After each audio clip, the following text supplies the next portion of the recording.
Hello everyone, welcome back to your favorite channel Magnet Brains. So my dear class 9 students, आपकी book computer application book code 165 को continue करते हुए आज इस video में discuss करने वाले हैं हम चैप्टर 6 साइबर सेफ्टी के लास्ट टॉपिक को, दैट इज असाइनमेंट को। यस स्टूडेंट्स, ये जो असाइनमेंट वाला पार्ट होता है ये बहुत ज्यादा इंपॉर्टेंट होता है, जो चैप्टर के बाद आपकी बुक में मेंशन किया होता है, जिसमें कुछ क्वेश्चंस होते हैं unsolved. Yes students, unsolved questions होते हैं, लेकिन आज के इस वीडियो में हम इन सभी क्वेश्चंस के सॉल्यूशन के साथ इसे डिस्कस करने वाले हैं। तो आप सोच लो कितना इंपॉर्टेंट पार्ट होगा। सो स्टार्ट से लेकर एंड तक आपको पूरी वीडियो को देखना है, जिसमें ये सारे क्वेश्चंस आपको अच्छे से समझ में आ सके। अब चैप्टर हमने पूरा फिनिश कर लिया एंड होप आपने चैप्टर के वीडियो लेक्चर्स देखे होंगे। तो यदि चैप्टर क्लियर है तो सारे क्वेश्चन आंसर्स आपको इजी बन जाने हैं आज इस वीडियो में, राइट। सो चलिए शुरुआत कर लेते हैं आज की इस वीडियो की। This is professor Barkha Gupta, your computer educator for class 9th and magnet brains पे आपको ना सिर्फ K12 बल्कि CBSE, English medium, CUET, NTSC, olympiad and other competitive exam की प्रिपरेशन कराई जाती है 100% free of cost with high quality education. साथ ही जिस भी स्टूडेंट्स ने अभी तक वीडियो लेक्चर्स को एक्सेस नहीं किया है, मींस जो पहली बार वीडियो लेक्चर्स को देख रहा है, सो सारे वीडियो लेक्चर्स की सभी चैप्टर्स के लिंक आपको मिल जाएंगे डिस्क्रिप्शन में। यूट्यूब प्लेलिस्ट के थ्रू आप एक्सेस कर सकते हो, या फिर magnetbrains.com वेबसाइट का यूज कर सकते हो, या फिर आप मोबाइल ऐप को भी प्ले स्टोर से डाउनलोड करके कितनी भी बार सारे वीडियो लेक्चर्स को मजे से देख सकते हो। एंड रिमेंबर्स के लिए आपको कोई पेमेंट नहीं करना है, ठीक है। अब चैप्टर 6 में हमने क्या पढ़ लिया था, साइबर सेफ्टी के बारे में पढ़ा था। जैसे आपको पता है कि यूनिट 2 और चैप्टर 6 ये दोनों एक ही हैं, मतलब यूनिट 2 में एक ही चैप्टर लिया हुआ है, यूनिट और चैप्टर दोनों का नाम सेम है, साइबर सेफ्टी।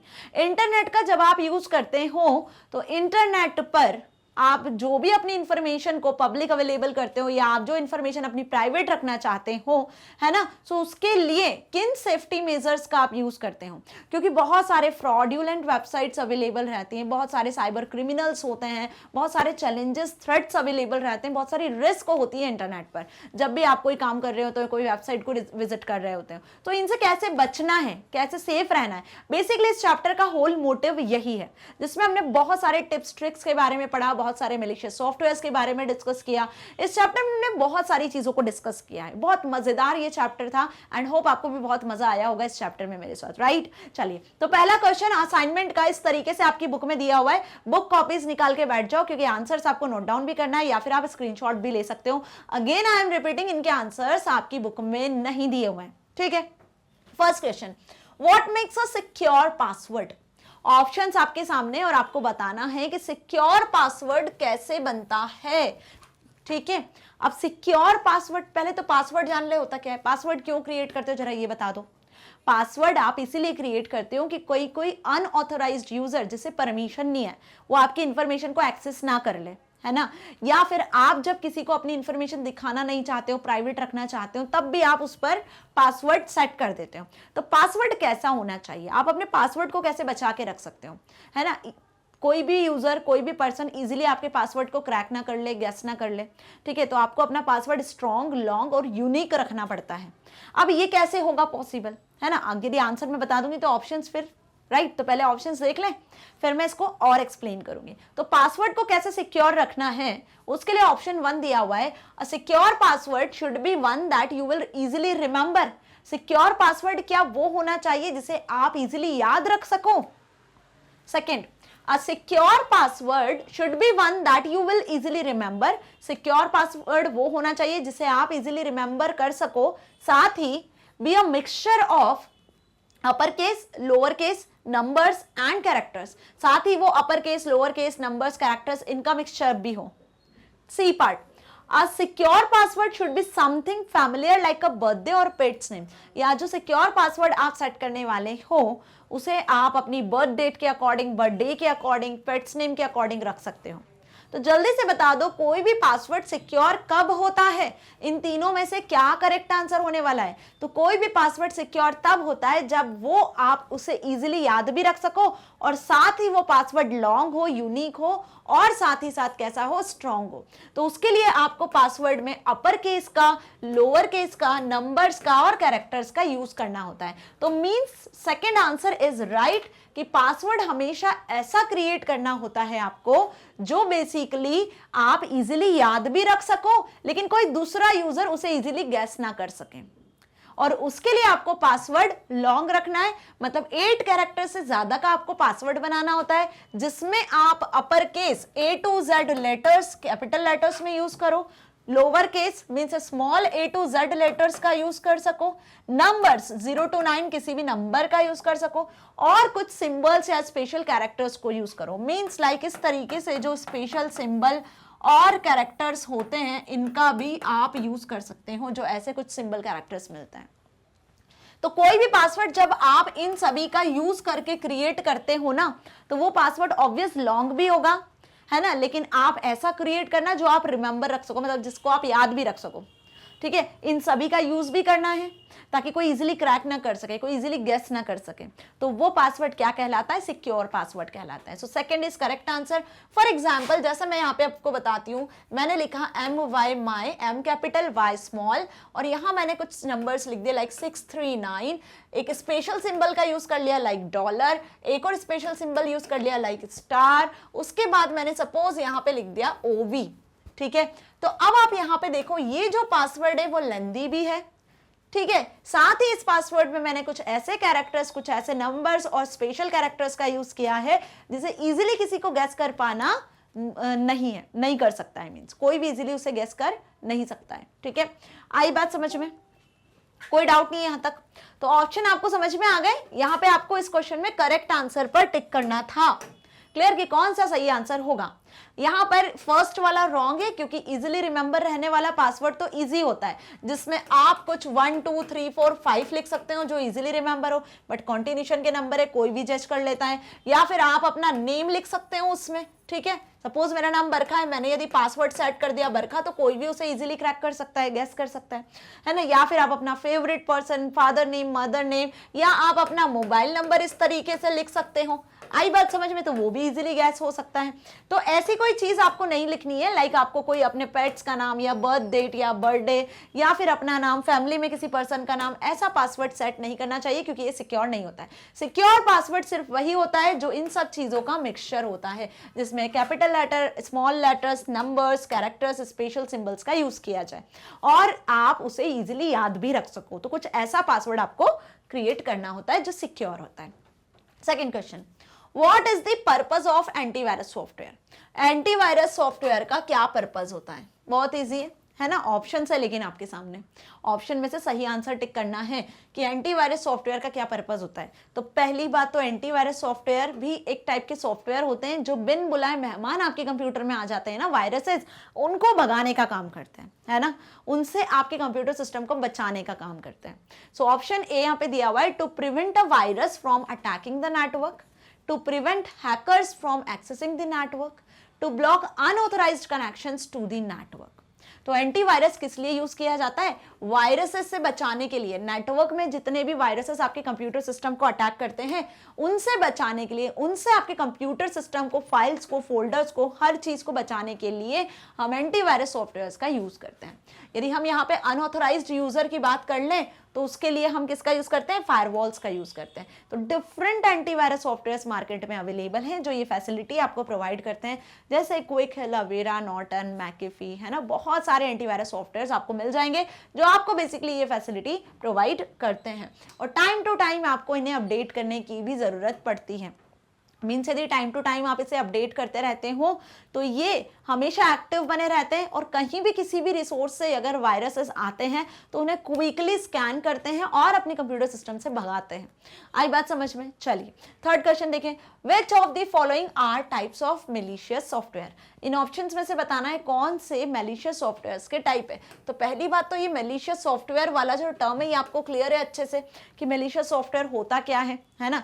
मैलिशियस सॉफ्टवेयर मतलब मेलवेयर्स जो आपके कंप्यूटर में आ जाते हैं और मेल फंक्शंस परफॉर्म करने लगते हैं, है ना, जो बिल्कुल बेकार तरीके से काम करते हैं, आपका सिस्टम हैंग कर देते हैं, करप्ट कर देते हैं, अपने आप खुद को रेप्लिकेट करने लगते हैं, आपकी एक्टिविटीज को कॉपी कर लेते हैं और ओवरऑल देखा जाए तो आपके पूरे सिस्टम को करप्ट करके, डैमेज करके मानते हैं, जिन्हें हम मेलवेयर्स कहते हैं। तो इसमें हमने डिफरेंट टाइप के मेलवेयर्स के बारे में पढ़ा था। एक डेडिकेटेड वीडियो मैंने व्हाट इज मेलवेयर्स, कितने टाइप के होते हैं, उस पर बनाया है और इनसे कैसे बचा जा सकता है ना, कैसे आप इनसे अपने आप को प्रिवेंट कर सकते हो, अपने कंप्यूटर सिस्टम, अपनी इंफॉर्मेशन को प्रिवेंट कर सकते हो, वो भी मैंने बताया हुआ है। दोनों वीडियोस देखे हैं तो इसका आंसर आपके सामने है। ऑप्शन है viruses, worms, adware, Trojan and spyware, word processing packages और एंटीवायरस सॉफ्टवेयर। देखो बहुत इजी क्वेश्चन दिया हुआ है। वर्ड प्रोसेसिंग पैकेजेस तो डॉक्यूमेंट क्रिएट करने के लिए सॉफ्टवेयर होता है, एंटीवायरस सॉफ्टवेयर तो वायरसेस से बचाता है। ये जितने भी मैलिशियस सॉफ्टवेयर होते हैं ना, उनसे हमें बचाता है, ठीक है, उनसे प्रोटेक्ट करता है। तो करेक्ट आंसर क्या होगा? A, that is viruses, worms, adware, trojan horses and spyware. This all are the malwares, ठीक है, मतलब मेलवेयर्स के, मैलिशियस सॉफ्टवेयर्स के ये टाइप्स हैं, ठीक है। वायरसेस क्या होते हैं, वर्म्स क्या होते हैं, एडवेयर्स क्या होते हैं, ट्रोजन हॉर्सेस क्या होते हैं एंड स्पाईवेयर क्या होता है। इसमें एक रैंसमवेयर भी होता है। तो हमने कुल मिला के इतने टाइप के मैलिशियस सॉफ्टवेयर के बारे में पढ़ा था। वायरसेस क्या हो गए? वो सभी जो आपके कंप्यूटर के हर एक पार्ट को इन्फेक्ट कर देते हैं, जो बेसिकली किसी भी तरीके से आपके कंप्यूटर सिस्टम में घुसने की कोशिश करते हैं, चाहे फिर वो बूट सेक्टर हो, कोई फाइल हो, कोई फोल्डर हो, है ना, किसी भी चीज को इन्फेक्ट कर देते हैं। वर्म्स क्या होते हैं? जो खुद की कॉपी को, है ना, किसी भी एक फाइल को कॉपी अपने आप क्रिएट होती चली जा रही है। मतलब आपने एक फोल्डर ओपन किया, उसमें न्यू फोल्डर अपने आप क्रिएट हो रहा है, फिर न्यू फोल्डर पे क्लिक करें तो उसके अंदर वापस वही सेम फोल्डर आ रहा है। तो इससे क्या होता है? वो सारे मेलवेयर्स जो अपनी सेल्फ रेप्लिकेटिंग क्रिएट करते हैं, खुद की कॉपीज क्रिएट करते चले जाते हैं और पूरी मेमोरी को कंज्यूम कर लेते हैं। फिर आपके काम के लिए आपके पास मेमोरी बचती ही नहीं है, मेमोरी तो फुल शो होती है, जबकि एक्चुअल में कोई डेटा ही नहीं होता है। आई बात समझ में? तो वो वर्म्स कहलाते हैं। क्लियर? एडवेयर्स क्या होते हैं? जल्दी बता दो जरा। एडवेयर्स बेसिकली जब इंटरनेट पर आप कोई वेबसाइट्स को एक्सेस कर रहे होते हो, तो वहां पे एडवर्टीजमेंट के थ्रू, एडवर्टीजमेंट जो दिखते हैं ना, आप कोई वेबसाइट एक्सेस कर रहे हो और ऊपर से पॉपअप मेन्यू के थ्रू कुछ स्मॉल बॉक्सेस आपके सामने खुलते हैं जिसमें कुछ एडवर्टीजमेंट होता है, ठीक है। जैसे आप इतने की लॉटरी जीत गए हो, ठीक है, आपको ये फ्री मिलने वाला है, आपने ऐसा कर लिया, वैसा कर लिया, इस पे क्लिक करोगे तो ये हो जाने वाला है, आप वहां पहुंच जाने वाले हो। लाइक ऐसे कुछ मैसेजेस आते हैं ना, ऐसे कुछ स्मॉल से बॉक्सेस आपको दिखते हैं जो एडवर्टीजमेंट से रिलेटेड होते हैं, जिसमें कुछ फ्रॉड भी होते हैं, है ना। गलती से यदि उस एडवर्टीजमेंट को आपने एक्सेस कर लिया तो आपके सिस्टम में वायरस अफेक्ट हो सकता है, ठीक है। तो एडवेयर्स क्या होते हैं? जो एडवर्टीजमेंट के थ्रू आपके कंप्यूटर सिस्टम में घुसने की कोशिश करते हैं। ट्रोजन हॉर्सेस क्या होते हैं?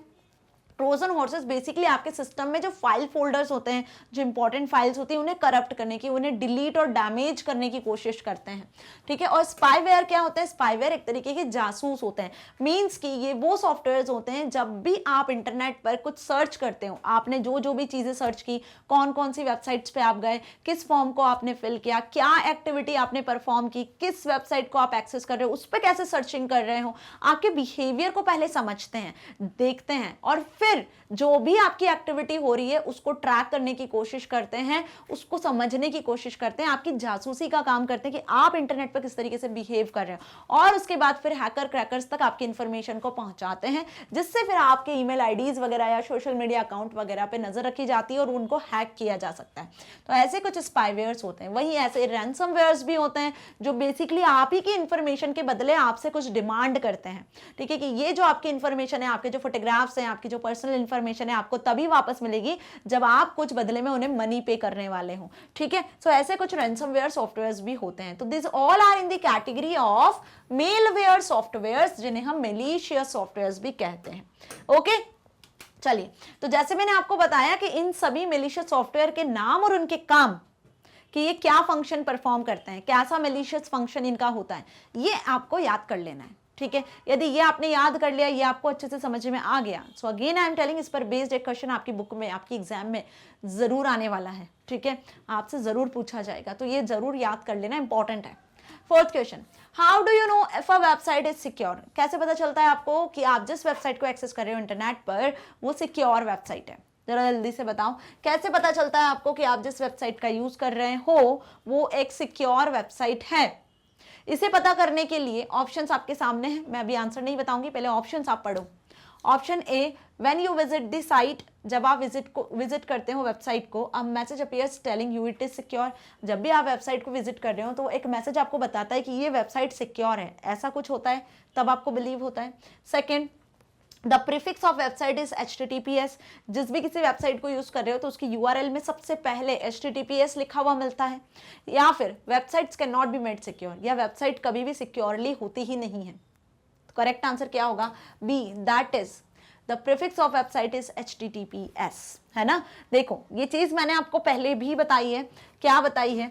कि आप अपने कंप्यूटर सिस्टम पे आप अपने कंप्यूटर सिस्टम पे जब भी किसी वेबसाइट को एक्सेस करते हो, सपोज आप कुछ शॉपिंग कर रहे हो, क्या कर रहे हो, आप कुछ शॉपिंग कर रहे हो, तो आपने यहाँ पर गूगल क्रोम पर, है ना, गूगल ब्राउजर पे अमेजॉन सर्च किया, ठीक है, अमेजॉन सर्च किया। जैसे ही अमेजॉन सर्च किया तो आपको क्या दिखता है, कुछ लिंक्स यहाँ विजिबल हो जाती हैं और यहाँ पे आपको www.amazon.com की पहली लिंक दिखती है।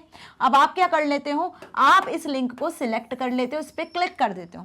क्लिक करने के बाद आपको अपने ब्राउजर पर टॉप पर क्या दिखता है, आपको अपने ब्राउजर पर इस वेबसाइट का यूआरएल दिखता है। कैसे दिखता है इस वेबसाइट का यूआरएल, इस वेबसाइट का यूआरएल कुछ इस तरीके से आपको विजिबल होता है, ध्यान से देखो, है ना, www.amazon.com, ठीक है। और इसके पहले आपको यहाँ पर HTTPS भी दिखता है, ठीक है। अच्छा, इसकी यूआरएल को मैं यहाँ लिखती हूँ तो आपको और अच्छे से क्लियर होगा, है ना। क्या दिखता है भाई, आपको ध्यान से देखना, ठीक है। जैसे ही आपने यहाँ पर इस पर क्लिक किया तो आपको यहाँ पर इसकी यूआरएल दिखने लगती है, लाइक इस तरीके से, है ना, www.amazon.com, ठीक है। और इसकी यूआरएल के पहले आपको यहाँ पर HTTPS दिखने लगता है, ठीक है। अब इस यूआरएल में हम ये बोल रहे हैं कि जो आपने वेबसाइट अमेजॉन की यहाँ ओपन की हुई है वो सिक्योर है। कैसे पता कर रहे हो आप, जब आपने यहाँ पे HTTP में ये S लिखा हुआ देखा तो ये होता क्या है, बेसिकली क्या होता है, ध्यान से समझना। आपने यहाँ पर कुछ भी लिखा, जैसे ही आपने अमेजॉन लिखा तो आपकी जो रिक्वेस्ट है ना, बेसिकली इस वेबसाइट को अवेलेबल कौन करवाएगा, इस वेबसाइट को यहाँ पर एक वेब सर्वर होता है, क्या होता है, सर्वर सिस्टम होता है। आपके सिस्टम से इंटरनेट के थ्रू ये सर्वर सिस्टम कनेक्ट होता है। आपने अमेजॉन लिखा तो सर्वर के पास यहाँ पे बहुत सारे क्या होते हैं, डेटाबेसेस होते हैं जिनमें इंफॉर्मेशन स्टोर होती है। तो सपोज सर्वर को यहाँ पे अमेजॉन की इंफॉर्मेशन मिल गई, कहाँ मिली, सर्वर ने आपकी इंफॉर्मेशन को एक्सेप्ट किया और यहाँ अमेजॉन की उसे इंफॉर्मेशन मिली तो सर्वर वापस आपको क्या करता है, इस इंफॉर्मेशन को, इस वेबसाइट को आपके सिस्टम पे ओपन कर देता है। आई बात समझ में। अब ये जो लेन देन का काम है, आपने रिक्वेस्ट भेजी, सर्वर ने बदले में रेस्पॉन्स भेजा, ठीक है। तो ये रिक्वेस्ट और रेस्पॉन्स का काम यहाँ पे कौन कर रहा है, यहाँ पर रिक्वेस्ट रेस्पॉन्स का काम कौन कर रहा है, तो यहाँ पे डेटा को ट्रांसफर करने का काम, रिक्वेस्ट और रेस्पॉन्स का काम जो प्रोटोकॉल करता है वो होता है HTTP प्रोटोकॉल। कौन सा प्रोटोकॉल, HTTP। क्लाइंट के सिस्टम से, यूजर के सिस्टम से सर्वर तक इंफॉर्मेशन पहुंचाना, सर्वर के सिस्टम से इंफॉर्मेशन को, रेस्पॉन्स को वापस यूजर के सिस्टम तक पहुंचाना, ये काम सर्वर का होता है। और इसके लिए जिस प्रोटोकॉल का हम यूज करते हैं वो HTTP प्रोटोकॉल होता है। कौन सा प्रोटोकॉल होता है, वो HTTP प्रोटोकॉल होता है। अब यहाँ पे ये जो भी ट्रांसफॉर्मेशन हो रहा है ये सिक्योर हो रहा है, नहीं हो रहा है, जो डेटा वहां से सर्वर से उठाया गया वो सेफ है कि नहीं है, सिक्योर वेबसाइट है कि नहीं है, तो उसके लिए हम यहाँ जिस प्रोटोकॉल का यूज करते हैं वो HTTPS प्रोटोकॉल होता है। HTTP का एक्सटेंशन है ये, जिसमें हम बोलेंगे इसे hyper text transfer protocol secure. तो अब आप समझ गए होंगे कि यह आंसर सही क्यों है। किसी भी वेबसाइट के पहले यदि आपने HTTPS प्रोटोकॉल देख लिया, ये वेबसाइट की यूआरएल होती है जो कि यूनिक होती है, ठीक है। अमेजॉन नाम से सिर्फ एक ही वेबसाइट यहाँ एग्जिस्ट करेगी सर्वर पे, एक से ज्यादा नहीं। कोई भी वेबसाइट का एड्रेस उसका यूनिक एड्रेस होता है। उसके पहले यहाँ पे देखना है आपको कि HTTP के साथ में S लगा है कि नहीं लगा है, ठीक है। दूसरी चीज क्या देखोगे आप, दूसरी चीज यहाँ आप देखना कि इसके पहले आपको यहाँ पे पैडलॉक का साइन दिख रहा है कि नहीं दिख रहा है। इस तरीके से पैडलॉक का साइन होता है, ये पैडलॉक का साइन भी आपको विजिबल होना चाहिए। यदि ये पैडलॉक का साइन आपको यहाँ पे विजिबल हो रहा है, इट मींस कि आप सेफ और सिक्योर वेबसाइट के साथ में डील कर रहे हो। आई बात समझ में अच्छे से। तो second answer is the correct answer, जो मैं आपको बताने की कोशिश कर रही हूं, जिसे हमने डिटेल में पढ़ा है कि किसी भी वेबसाइट को सिक्योरली यदि आपको एक्सेस करना है तो वो पता कैसे चलेगा कि ये वेबसाइट सिक्योर है। उसका जो भी यूआरएल होगा उसके प्रीफिक्स में HTTPS प्रोटोकॉल होगा और साथ ही इस तरीके का एक पैडलॉक साइन भी होगा, लॉक साइन होगा, ठीक है, ध्यान रखना। चलिए, तो आ गई बात समझ में अच्छे से। इंटरनेट पे ये फैसिलिटी हमें मिलती है कि आप सिक्योर वेबसाइट को कैसे पहचान सकते हो। Fifth question, when accessing a website, जब आप किसी वेबसाइट को एक्सेस कर रहे हो, which icon can be seen in the address bar to indicate that the website is secure. अभी इसके पिछले क्वेश्चन में हमसे पूछा था, क्या पूछा था इसके पिछले क्वेश्चन में, कि कैसे आपकी वेबसाइट सिक्योर होती है, तो HTTPS साइन से वेबसाइट सिक्योर होती है। HTTPS के पहले कौन सा आइकन आपको दिखता है, HTTPS के पहले कौन सा आइकन आपको दिखता है जिससे आपको पता चल जाता है क्या कि ये वेबसाइट सिक्योर है। तो अभी मैंने बताया आपको कि कोई भी वेबसाइट का URL जब भी आप देखते हो, है ना, कोई भी वेबसाइट का URL जब भी आप देखते हो तो उसके पहले HTTPS प्रोटोकॉल होना चाहिए और उसके पहले एक आइकन होना चाहिए जिसे हम क्या कहते हैं, जिसे हम पैडलॉक का साइन कहते हैं। इस तरीके से ये एक ताला होता है, वो लॉक्ड दिखना चाहिए आपको, ओपन नहीं होना चाहिए, है ना। देखो ध्यान से, ये जो लॉक है ये ओपन है, तो लॉक ओपन नहीं होना चाहिए, क्लोज्ड होना चाहिए, लॉक्ड होना चाहिए, ठीक है। तो ये सिक्योर है, हम इसे क्या कहेंगे कि ये सिक्योर वेबसाइट है। और यदि ये आपको ओपन दिखता है, इट मींस कि ये सिक्योर नहीं होता है। जनरली जब HTTP होता है, इसमें S नहीं लगा होता है ना, तो ये लेस सिक्योर होता है। S होता है तभी आपकी वेबसाइट सिक्योर होती है। आई बात समझ में? इस चीज को आपको ध्यान से समझ लेना है, राइट। सो यहाँ पे ऑप्शंस आपको दिए हुए हैं, एरो, पैडलॉक, शील्ड और हाउस। तो क्या होगा correct answer? B, padlock, right. So देखो, B is the correct answer, right, padlock का sign. Now 6th question, what is the purpose of a firewall? Firewall का क्या पर्पस होता है? ठीक है, एंटीवायरस सॉफ्टवेयर के बारे में आपने सुना है कि कंप्यूटर में कोई मेलिशियस सॉफ्टवेयर आ जाते हैं तो उनसे बचाने के लिए हम एंटीवायरस को इंस्टॉल कर लेते हैं। लेकिन वही इंटरनेट पर, नेटवर्क में जब आपके कंप्यूटर सिस्टम्स कनेक्ट होते हैं तो इंटरनेट पे कुछ ऐसे यूजर्स होते हैं जो कि बेसिकली आपके कंप्यूटर सिस्टम में जो भी डेटा उसको एक्सेस करने की कोशिश करते हैं, उसे चुराने की कोशिश करते हैं। जिन्हें परमिशन नहीं होती है वो यूजर भी आपके डेटा को एक्सेस करने की कोशिश कर रहे होते हैं, ठीक है। तो उनसे बचने के लिए हम हमारे कंप्यूटर सिस्टम में जिस सॉफ्टवेयर या हार्डवेयर का यूज कर लेते हैं वो फायरवॉल कहलाता है, ठीक है। तो अनऑथराइज्ड यूजर से बचाने के लिए हमारे कंप्यूटर सिस्टम में, इंटरनेट पर हम फायरवॉल्स का यूज करते हैं। यही इसका मेन पर्पस होता है। अब देखो क्या ये मेन पर्पस ऑप्शंस में लिखा हुआ है, क्योंकि मेन पर्पस हमें बताना है। ऑप्शन ए दिया हुआ है, to detect viruses on a system and prevent them from attacking it and spreading. Viruses को डिटेक्ट करने के लिए आपके कंप्यूटर सिस्टम में क्या आप फायरवॉल्स का यूज करते हो? दूसरा, to prevent unauthorized connections coming into and out of a network। unauthorized जो connections होते हैं, आपके नेटवर्क में कोई और यूजर कनेक्ट ना हो जाए, आपकी इंफॉर्मेशन को एक्सेस ना कर ले, इससे बचाने के लिए। या फिर to prevent a hacker from logging on to a network, hacker से प्रिवेंट करवाने के लिए, हैकर से बचाने के लिए। सो करेक्ट आंसर है यहाँ पर क्या? बी, अनऑथराइज्ड यूजर्स से आपके नेटवर्क में वो कनेक्ट ना हो, आपके नेटवर्क में, इंटरनेट पे किसी और सिस्टम से कोई डेटा को एक्सेस ना कर ले। इसके लिए बेसिकली हम फायरवॉल्स को इंस्टॉल करते हैं, फायरवॉल्स को एक्सेस करते हैं। कैसे? सपोज ये आपका कंप्यूटर सिस्टम है, ठीक है। यहाँ पर आपके कंप्यूटर सिस्टम से, यहाँ पे बाहर क्या है? इंटरनेट है, ठीक है। यहाँ क्या है? इंटरनेट है। अब समझ लो कि ये जो है ये वर्ल्ड वाइड इंटरनेट है, ठीक है, ओवरऑल। अब इस इंटरनेट से बहुत सारे कंप्यूटर्स बाहर कनेक्टेड होंगे और आपका भी एक कंप्यूटर कनेक्टेड है, ठीक है। तो अब आप अपने कंप्यूटर को सिक्योर रखना चाहते हो कि कोई भी यूजर या इंटरनेट से जितने भी यूजर्स यहाँ कनेक्टेड है, ये सभी यूजर्स यहाँ पे इंटरनेट से कनेक्टेड है, तो इनमें से कोई सा भी ऐसा यूजर आपके इस कंप्यूटर से कनेक्ट ना हो जाए। तो इसके लिए हम क्या करेंगे? इसके लिए हम यहाँ पर बीच में एक फायरवॉल, आई बात समझ में, एक फायरवॉल नाम का सिस्टम या फिर एक फायरवॉल नाम का सॉफ्टवेयर, ये हार्डवेयर भी हो सकता है, सॉफ्टवेयर भी हो सकता है, ठीक है। तो एक फायरवॉल नाम का सॉफ्टवेयर है जो आप अपने कंप्यूटर सिस्टम में इंस्टॉल कर लोगे। तो अब जो भी कनेक्शन होगा ना, वो बेसिकली फायरवॉल से होता हुआ आपके सिस्टम तक आएगा। अब ये जो इंटरनेट कनेक्शन है वो फायरवॉल से होता हुआ आप एक्सेस करोगे, जो सिक्योर रहेगा। आई बात समझ में? और ये जितने भी यूजर है, यदि इन्हें परमिशन नहीं है तो आपके सिस्टम से कोई डेटा को एक्सेस नहीं कर पाएंगे। जिन्हें परमिशन होगी वही फायरवॉल से एंटर होंगे और आपके सिस्टम से डेटा को एक्सेस कर पाएंगे। तो एक ब्रिज की तरह, एक दीवार की तरह, है ना, एक वॉल की तरह आपके सिस्टम को प्रोटेक्ट करता है। किनसे? इंटरनेट से कनेक्टेड जितने भी यूजर्स है ना, उनसे बचाने के लिए। आ गई बात समझ में अच्छे से?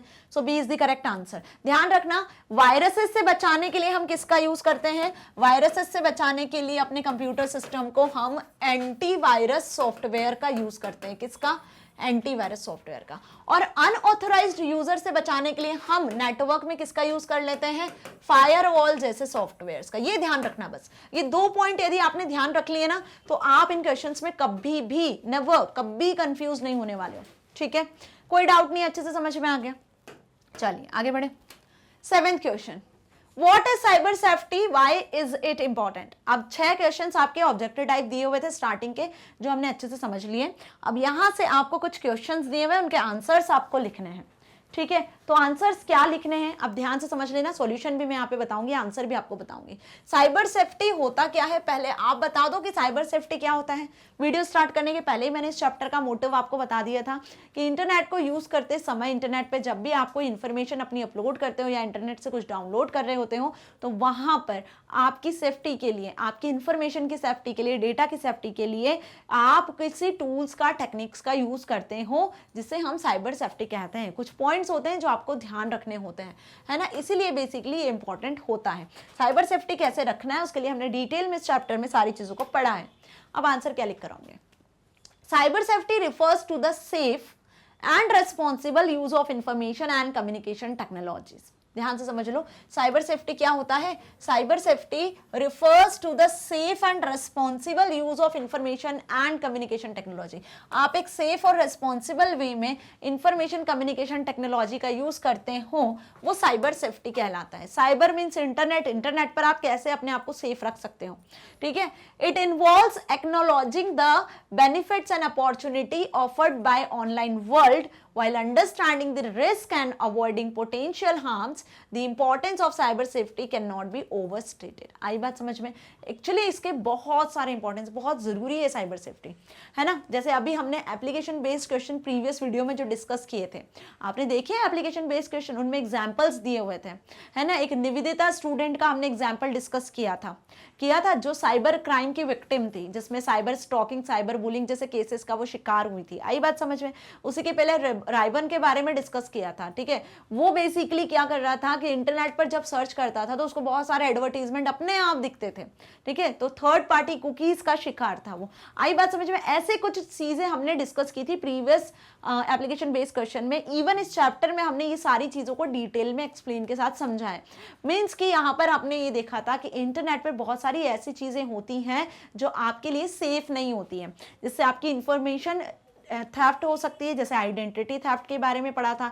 ऐसे हैकर्स, अटैकर्स, क्रिमिनल्स होते हैं जो आपकी इंफॉर्मेशन को हैक करने की कोशिश करते हैं और उसका फिर मिसयूज करते हैं, ठीक है, या फिर आपके बैंक में जितना भी मनी होता है उसे स्टील करने की कोशिश करते हैं, ठीक है। तो ऐसी कुछ चीजें होती हैं जिनसे बचने के लिए हमें अपने डेटा को, अपनी इंफॉर्मेशन को सेफ और सिक्योर रखना होता है, राइट। तो जैसे जैसे इंटरनेट टेक्नोलॉजी बढ़ती चली जा रही है, ठीक है, आप देख रहे हो आजकल हर कोई बहुत ज्यादा तरीके से इंटरनेट पर डिपेंड है। मोबाइल, कंप्यूटर, लैपटॉप, पीसी जैसी जो चीज़ें हैं, जो इलेक्ट्रॉनिक डिवाइसेज हैं, वो हमारी लाइफ का एक हिस्सा बन चुके हैं, क्योंकि हम हर छोटे बड़े काम इंटरनेट के थ्रू कर लेते हैं, बिना मार्केट जाए, बिना कहीं बाहर जाए। 24/7 आवर्स आपको सारी चीज़ें घर बैठे मिल जाती हैं। इवन डोमिनोज का पिज़्ज़ा खाना हो, ऑनलाइन शॉपिंग करना हो, इलेक्ट्रिसिटी बिल पे करना हो, कोई मूवी, कोई सॉन्ग सुनना हो, तो आपके मोबाइल फ़ोन में सारी चीज़ें उपलब्ध हैं। आ रही है मेरी बात समझ में, है ना। तो क्यों हम बाहर जाएंगे, अपना टाइम वेस्ट करेंगे। बट जहां पर आप इन सारी सर्विसेज को यूज कर रहे हो, वहां पर कुछ रिस्क, कुछ चैलेंजेस, कुछ थ्रेट्स भी होते हैं जिनका आपको ध्यान रखना होता है, जिनसे बचकर आपको ये सब काम करने होते हैं, है ना। सो यही साइबर सेफ्टी कहता है, जो यहाँ लिखा हुआ है कि cyber safety refers to a safe and responsible use of information and communication technologies. It involves acknowledging the benefits and opportunity offered by online.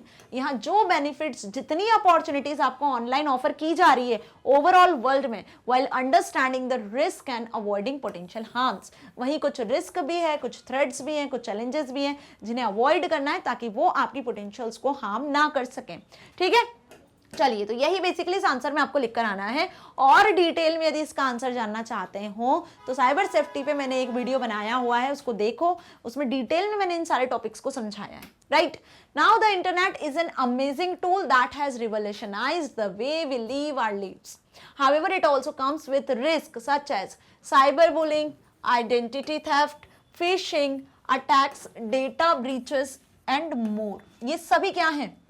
ये सभी थ्रेट्स हैं, ये सभी साइबर क्राइम की कैटेगरी में आते हैं। पढ़े हमने cyber bullying, cyber stalking, identity theft, phishing attacks वगैरह, डेटा ब्रीचेस वगैरह। So cyber safety education provides students with the knowledge and skills they need to stay safe online environment. तो इन सबसे कैसे बचना है, ये जो चैप्टर है बेसिकली आपको ये सारे तरीके बताता है, right. Next question, what should you do to protect your identity on internet. अपनी आइडेंटिटी को इंटरनेट पर प्रोटेक्ट करने के लिए आपको क्या करना चाहिए। अब पहले तो ये आइडेंटिटी का मतलब समझ लो। आपको कैसे पहचाना जाता है, आप इस दुनिया में एग्जिस्ट कैसे कर रहे हो? ऑब्वियस, आपका कुछ नाम होगा, आपका नेम होगा, आपको अपने फादर्स नेम, मदर्स नेम के अकॉर्डिंग जाना जाएगा, आप जिस जगह पर रहते हो उस एड्रेस से आपको पहचाना जाएगा, है ना। आपका बर्थ कब हुआ, आपकी डेट ऑफ बर्थ से वो चीज पता की जाएगी, एज वगैरह। आपको कैसे कांटेक्ट किया जा सकता है, उसके लिए आपका कुछ कांटेक्ट नंबर या फोन नंबर होगा, ठीक है। तो ये जितनी चीजें सभी आपकी आइडेंटिटी बता रही है, नहीं बता रही है? बता रही है। आप इस वर्ल्ड में कैसे पहचाने जा रहे हो?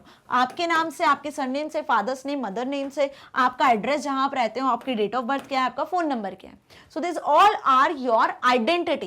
इसका यूज आप कहां कहां करते हो, जरा जल्दी से बता दो। स्कूल जाते हो, एडमिशन लेने के लिए इसका यूज करते हो इस आइडेंटिटी का, ठीक है। आप कोई एग्जामिनेशन का फॉर्म भरते हो, कहीं कोई कंपटीशन का फॉर्म भरते हो, तो वहां आप इसका यूज करते हो। कोई घर में रिलेटिव आता है, आपसे अपना नाम पूछता है वगैरह, तो आप वहां भी अपनी आइडेंटिटी बताते हो। कहीं नई जगह जाते हो जहां पे आपको कोई नहीं जानता है, तो वहां भी आप अपनी आइडेंटिटी का यूज करते हो। बिल्कुल वैसे ही इंटरनेट पर भी आप सोशल मीडिया अकाउंट्स जब क्रिएट करते हो, ईमेल आईडीज का जब यूज करते हो, ईमेल आईडी क्रिएट करते हो, तो वहां भी आप अपनी इस आइडेंटिटी का यूज करते हो कि सोशल मीडिया पर लोग आपको कैसे पहचानेंगे। आपकी आइडेंटिटी के थ्रू ही तो पहचानेंगे ना। आपका क्या नाम है, आपके फादर्स का नेम क्या है, मदर्स का नेम क्या है, आपका एड्रेस क्या है, आपकी डेट ऑफ बर्थ क्या है, आपको कैसे कांटेक्ट किया जा सकता है, आपका ईमेल आईडी क्या है, आपके इंटरेस्ट की क्या क्या चीजें हैं, ठीक है। तो ऐसे ही आपको पहचाना जाता है। तो this is whole about your identity on internet. तो इंटरनेट पर भी हमारी कुछ आइडेंटिटी होती है, फिर वो चाहे आपके ईमेल अकाउंट पर हो या फिर आपके सोशल मीडिया अकाउंट पर हो,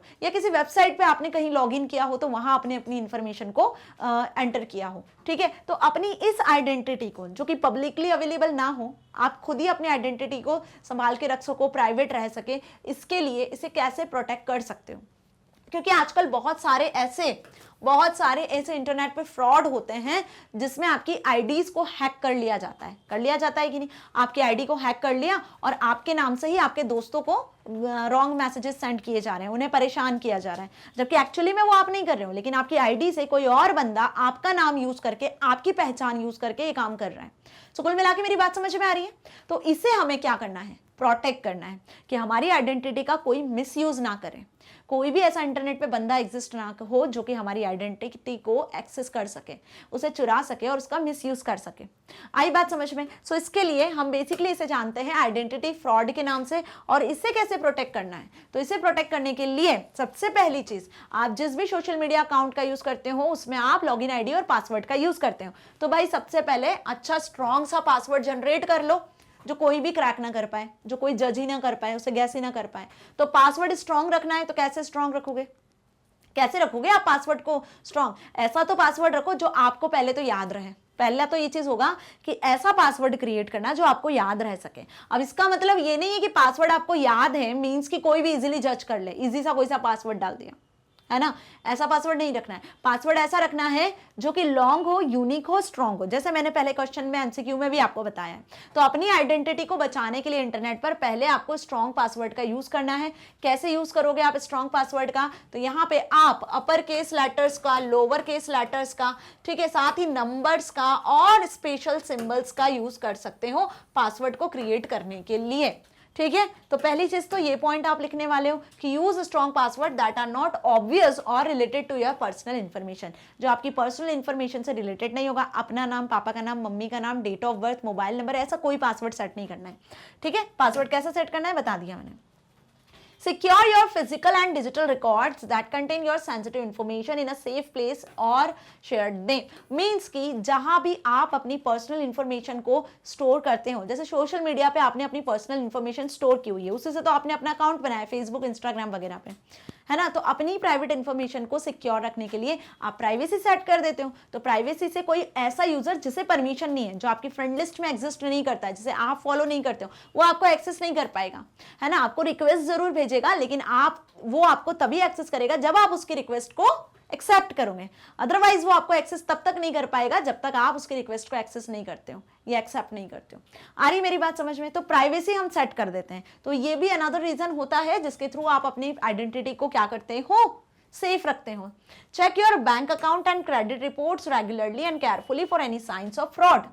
बार बार हर टाइम ये एक रूल बना लो कि हमें हर मंथ या हर वीक अपने बैंक अकाउंट्स के जो पासवर्ड्स हैं उन्हें चेंज करना है, रेगुलरली हर चीज़ को चेक करते रहना है केयरफुली, कहीं कुछ प्रॉब्लम तो नहीं है। क्योंकि नेट बैंकिंग में क्या होता है, एक से ज़्यादा पासवर्ड्स क्रिएट करने होते हैं आपको, है ना। तो वहां पे ये एक हैबिट, आपकी गुड हैबिट होना चाहिए कि हर महीने आपको पासवर्ड बदलना है, हर 10 दिन में आपको पासवर्ड बदलना है, और ऐसा याद रख, ऐसा बदलना है जो आप याद भी रह सको और वो पासवर्ड किसी के लिए गेस करना भी डिफिकल्ट हो। तो जो बैंकिंग से रिलेटेड फ्रॉड होते हैं ना, नेट बैंकिंग से रिलेटेड, कि ओटीपी शेयर कर दिया तो उससे आपके पूरा अमाउंट चला गया, आपका बैंक अकाउंट खाली हो गया, ऐसे फ्रॉड्स बच सकते हैं, ठीक है। Now avoid using public wifi और insecure browsers unless you have a VPN. देखो, अवॉइड यूजिंग पब्लिक वाईफाई, जो पब्लिक वाईफाई होते हैं, जो एयरपोर्ट्स पे, रेलवे स्टेशन पे आपको फ्री में पब्लिकली जो वाईफाई मिलते हैं, है ना, कभी कभी हम गलती से उनका भी यूज कर लेते हैं, ठीक है। तो जब आप उन वाईफाई का यूज कर रहे हो, मैं ऐसा नहीं बोल रही हूँ यूज मत करो, पर जितना हो सके उन्हें अवॉइड करो। लेकिन यदि आप उनका इमरजेंसी में यूज करते भी हो तो उस टाइम पर आप ऐसे कोई कॉन्फिडेंशियल डेटा को शेयर मत करो जो कि जिसको हैक होने के चांसेस हो सकते हैं, जो कि आपके स्प्रेड हो सकते हैं, शेयर हो सकते हैं मल्टीपल यूजर्स के साथ। आई मेरी बात समझ में? जब तक कि आपके पास में वीपीएन, वर्चुअल प्राइवेट नेटवर्क जैसी चीज ना हो, ठीक है। क्लियर हुआ? Install antivirus, keep it updated. अपने computer system, laptop, mobile phones में एंटीवायरस जैसे सॉफ्टवेयर्स को इंस्टॉल करके रखो, टाइम टू टाइम इन्हें अपडेट रखो, ताकि कोई भी बिन बुलाए मेहमान जैसे कि वायरसेस, मेलवेयर्स यदि अटैक करते हैं तो ये एंटीवायरस उन्हें वहीं से भगा दे, ठीक है, उन्हें अंदर घुसने ही ना दे। आई बात समझ में? Look for encryption before making any sort of financial transaction online. यहां पर आपको इनक्रिप्शन जो टेक्निक्स होती हैं उनका ध्यान रखना होता है। इनक्रिप्शन टेक्निक्स होती हैं बहुत सारी जो आपके डेटा को सिक्योर रखती हैं। जब भी आप इंटरनेट पर कुछ कॉन्फिडेंशियल डेटा को शेयर कर रहे होते हो ना, इन्फॉर्मेशन को शेयर कर रहे होते हैं, जैसे आपका क्रेडिट कार्ड, बैंक की डिटेल्स वगैरह जो फाइनेंशियल ट्रांजेक्शन्स में होती हैं, जब आप कैश ट्रांसफर कर रहे होते हो ऑनलाइन, तो वहां पर इनक्रिप्शन टेक्निक्स का यूज करो, ठीक है। सो ये इनक्रिप्शन टेक्निक्स की मदद से जो डेटा शेयर होता है, बीच में यदि हैकर उसे अटैक भी करता है, एक्सेस भी कर लेता है, तो वो उसके किसी काम की इन्फॉर्मेशन नहीं होती, वो आपको कुछ भी नहीं कर सकता है, ठीक है। आपकी इन्फॉर्मेशन वैसे की वैसे सेफली ट्रांसफर होती है। Be careful about what you share online. Don't give out personal information unless it's absolutely necessary.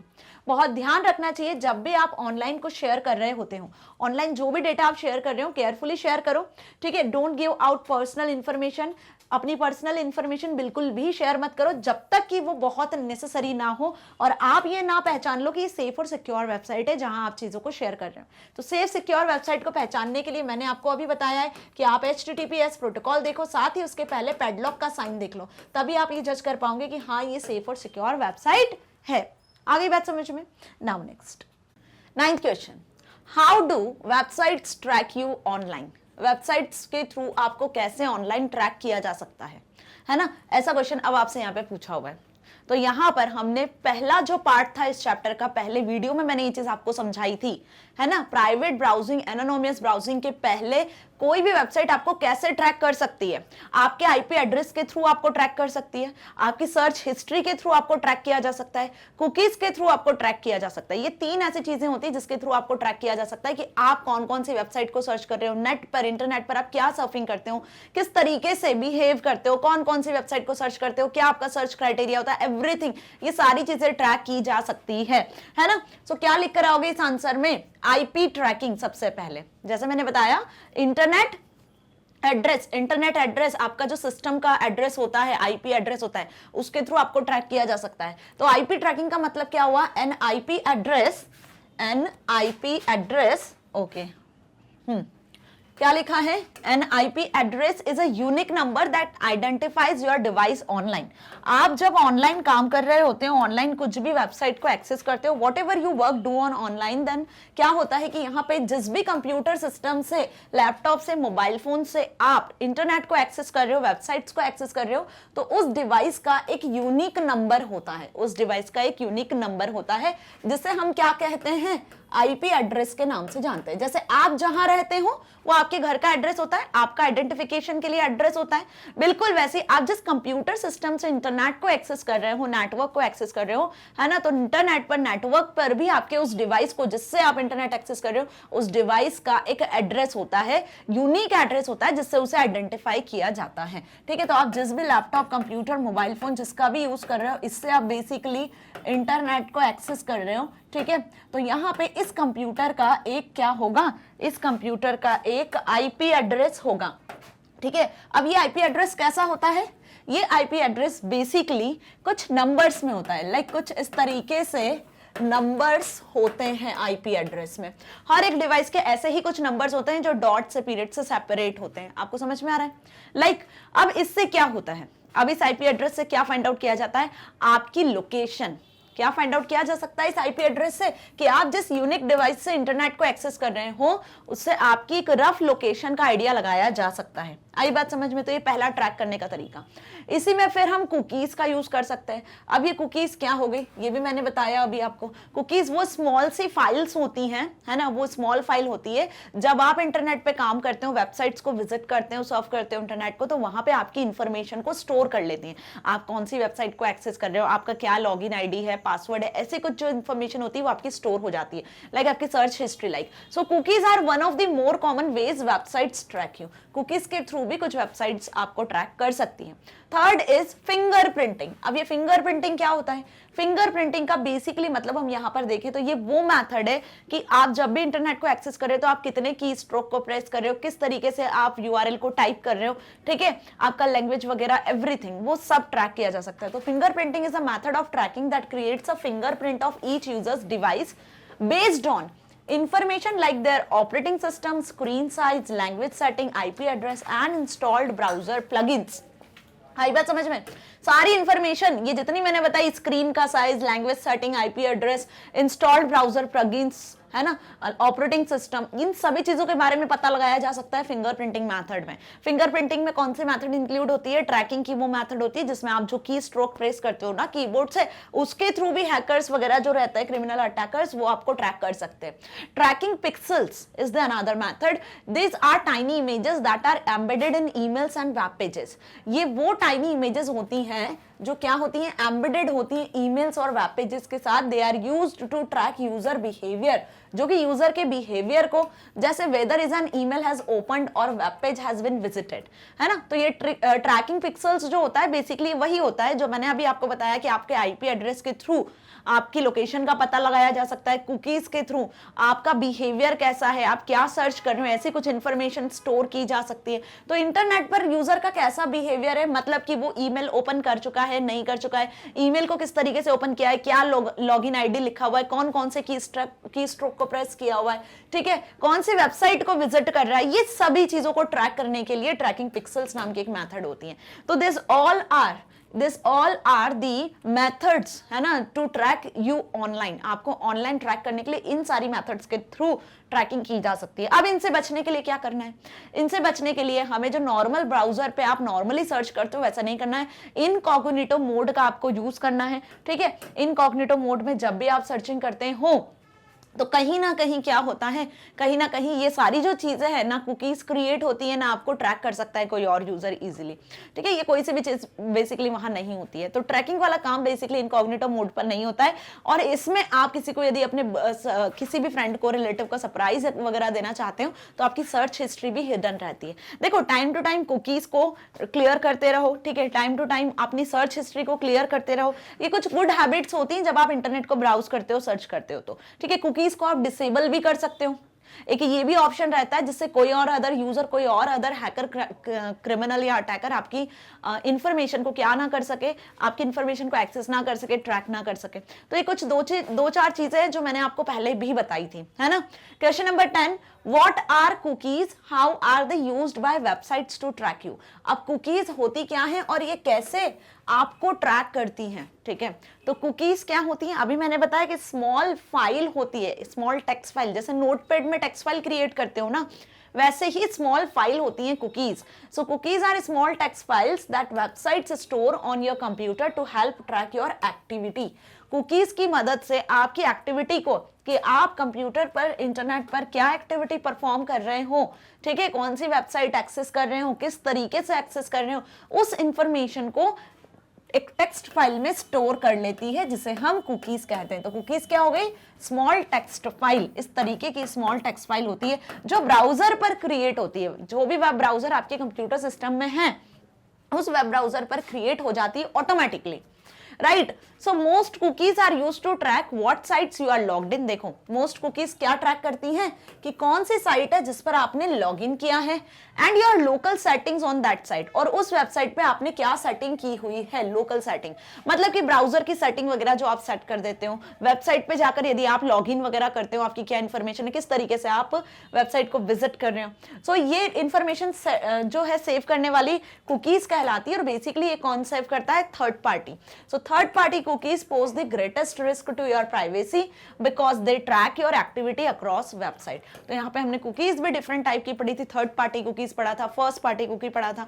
आई बात समझ में? तो फर्स्ट पार्टी कुकीज में तो यूजर खुद कुकीज क्रिएट करता है, मतलब खुद ऐसी फाइल में, जैसे सपोज आपने इंटरनेट को कभी यूज किया होगा, ठीक है, तो इंटरनेट पे जब आप ईमेल के थ्रू लॉग इन करते हो तो यहाँ एक छोटा सा पॉपअप बॉक्स आता है जिसमें पूछता है ना, कैन यू सेव पासवर्ड, है ना, क्या आप अपने पासवर्ड को सेव करना चाहते हो? तो यहाँ पर सेव और यहाँ पे नेवर ऑप्शन आता है, ठीक है। तो जब आप खुद से सेव पे क्लिक कर देते हो, तो अब जब भी आप ऑन करोगे ईमेल, तो आप अपने ईमेल आईडी में लॉग इन हो जाओगे, आपको बार बार लॉग इन आईडी पासवर्ड के थ्रू एंटर होने की जरूरत नहीं है। तो ये फर्स्ट पार्टी कुकी हुई जिसमें आपने लॉग इन आईडी डिटेल्स को आपने खुद से ब्राउजर पर सेव किया हुआ है। थर्ड पार्टी कुकीज क्या होता है? थर्ड पार्टी कुकीज वो होती हैं जो बेसिकली आपकी इंफॉर्मेशन को ट्रैक करके कुकीज के फॉर्मेट में फाइल्स को क्रिएट कर देती है आपके सिस्टम पे, और आपको पता भी नहीं चलता है कि वो आपकी इंफॉर्मेशन को सेव कर रहे हैं। मींस कि आप कैसे लॉगिन आईडी कर रहे हो, कौन कौन सी वेबसाइट का यूज कर रहे हो, कब लॉगिन हो रहे हो, ठीक है, कब आपने लॉग आउट किया, किन किन की स्ट्रोक को प्रेस किया, किसके अकॉर्डिंग आप काम कर रहे हो, कौन कौन सी वेबसाइट्स को विजिट कर रहे हो, रेगुलरली आपके ऊपर नजर रखना, ये थर्ड पार्टी कुकीज का काम होता है ना। आ गई बात समझ में अच्छे से कि कुकीज क्या होती है।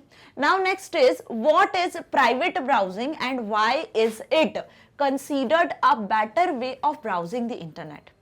प्राइवेट ब्राउजिंग क्या होता है ना, तो अभी हमने देखा आईपी एड्रेस से आपको ट्रैक किया जा सकता है, आपकी लोकेशन ट्रैक की जा सकती है, आपकी फिंगरप्रिंटिंग मेथड से आप किन की स्ट्रोक को प्रेस कर रहे हो इंटरनेट पर रहकर, आप किन वेबसाइट्स को एक्सेस करते हो, आपकी सर्च हिस्ट्री क्या है, इसे भी कुकीज फाइल में स्टोर किया जा सकता है, कुकीज के फॉर्मेट में भी आपको ट्रैक किया जा सकता है। अब इनसे बचने के लिए हम प्राइवेट ब्राउजिंग का यूज करते हैं, जिसमें आप इनकॉग्निटो मोड को यूज कर सकते हो, है ना। तो ये क्या होता है, पहले तो प्राइवेट ब्राउजिंग वो समझ लेते हैं, और इंटरनेट पर इसका बेटर वे आपको बताना है कि क्यों इसको बेटर माना जाता है इंटरनेट पर प्राइवेट ब्राउजिंग को।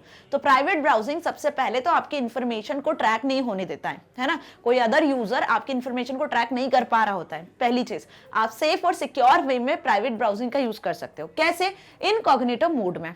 इनकॉग्निटो मोड में ब्राउजर को ओपन करो, जो भी आपके सामने स्क्रीन आती है वहां पे फिर आप सर्चिंग कर सकते हो, तो आपकी कोई भी इंफॉर्मेशन ट्रैक नहीं हो रही होती है। तो दिस इज बेटर ना, आई बात समझ में? तो यहाँ पे वही लाइन लिखी हुई है, ओके, कि private browsing is a privacy feature in some web browsers, है ना। अब यहाँ पे जो वेब ब्राउजर है वो आपको ये फैसिलिटी प्रोवाइड करते हैं प्राइवेट ब्राउजिंग की। आप गूगल की बात कर लो, गूगल क्रोम की, मोजिला फायरफॉक्स की बात कर लो, वहां आपको ये फैसिलिटी मिल जाती है, right. When operating in such a mode, the browser creates a temporary session that is isolated from the browsers main session and user data, है ना। बहुत ध्यान से समझो क्या होता है इसमें। इनकॉग्निटो मोड में कैसे आप प्राइवेट ब्राउजिंग कर सकते हो, ठीक है, वहां पे क्यों ट्रैकिंग नहीं होती है। इसका रीजन सिर्फ इतना है कि यहाँ पर जब भी आप इनकॉग्निटो मोड में प्राइवेट ब्राउजिंग कर रहे होते हो, तो वहां पे जो आपका वेब ब्राउजर है ना, जो भी वेब ब्राउजर आप यूज कर रहे हो, वो वेब ब्राउजर एक टेम्पररी सेशन क्रिएट कर देता है। क्या कर देता है? एक टेम्पररी सा सेशन क्रिएट कर देता है, जिसमें आप सिर्फ अपनी जो भी सेपरेट और सिक्योर आपको सर्चिंग करनी है, आप वो परफॉर्म कर सकते हो, ठीक है। तो ये जो सेशन होता है, टेम्पररी सेशन, ये ब्राउजर के मेन सेशन से डिफरेंट होता है, जिसमें यूजर की इंफॉर्मेशन को सेफ सिक्योर रखा जा सकता है, ठीक है। So it is considered a better way of browsing the internet because it allows the users to access website anonymously। आई बात समझ में? इसी को एनानोमियस ब्राउजिंग भी कहते हैं, हमने पढ़ा था। अब क्वेश्चन यदि आपसे एग्जाम में यहाँ पे प्राइवेट ब्राउजिंग की जगह एनानोमियस ब्राउजिंग भी आएगा तो यही आंसर लिख कर आना है, क्योंकि ये आपको अलाउ करता है कि यूजर यहाँ पर एनानोमियसली क्या कर रहा है, वेबसाइट को एक्सेस कर रहा है। Private browsing prevents cookies from being stored on your computer. देखो आपके कंप्यूटर में जो थर्ड पार्टी कुकीज स्टोर हो जाती है ना, उससे बचाता है private browsing, which stops highly targeted advertising based on the sites you have visited in the past. आ गई बात समझ में अच्छे से? कोई डाउट नहीं है यहाँ पर? ये पूरा आंसर सही तरीके से लिख कर आओगे। प्राइवेट ब्राउजिंग क्या होता है, ठीक है, और ये बेटर कैसे है, उसका आंसर कुछ यहाँ से यहाँ तक है। इसे आप पॉइंट वाइज भी लिख कर आ सकते हो, बिल्कुल जरूरी नहीं है कि ऐसे ही लिख कर आओ। बाकी मैंने पढ़ाया हुआ है, वहां से भी इसके आंसर को आप लिख कर आ सकते हो। वहां भी हमने कुछ इंपॉर्टेंट से पॉइंट सारे डिस्कस किए थे, जो मैंने अभी आपको बताया, incognito mode, window and all सारी चीज डिस्कस किया था, है ना।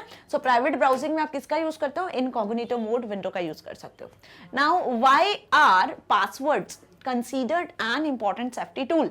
पासवर्ड्स को क्यों एक इंपॉर्टेंट सेफ्टी टूल के नाम से हम कंसीडर करते हैं? किसी भी वेबसाइट पर आप एक्सेस करते हो, है ना, जो भी इसके सर्विसेज है उन्हें एक्सेस करते हो, लेकिन कुछ चीजें ऐसी होती है, जैसे आपका ईमेल आईडी, आपके सोशल मीडिया अकाउंट्स, है ना, इन पर आप पासवर्ड क्यों सेट करते हो? जरा ये बता दो जल्दी से, क्यों सेट करते हो पासवर्ड?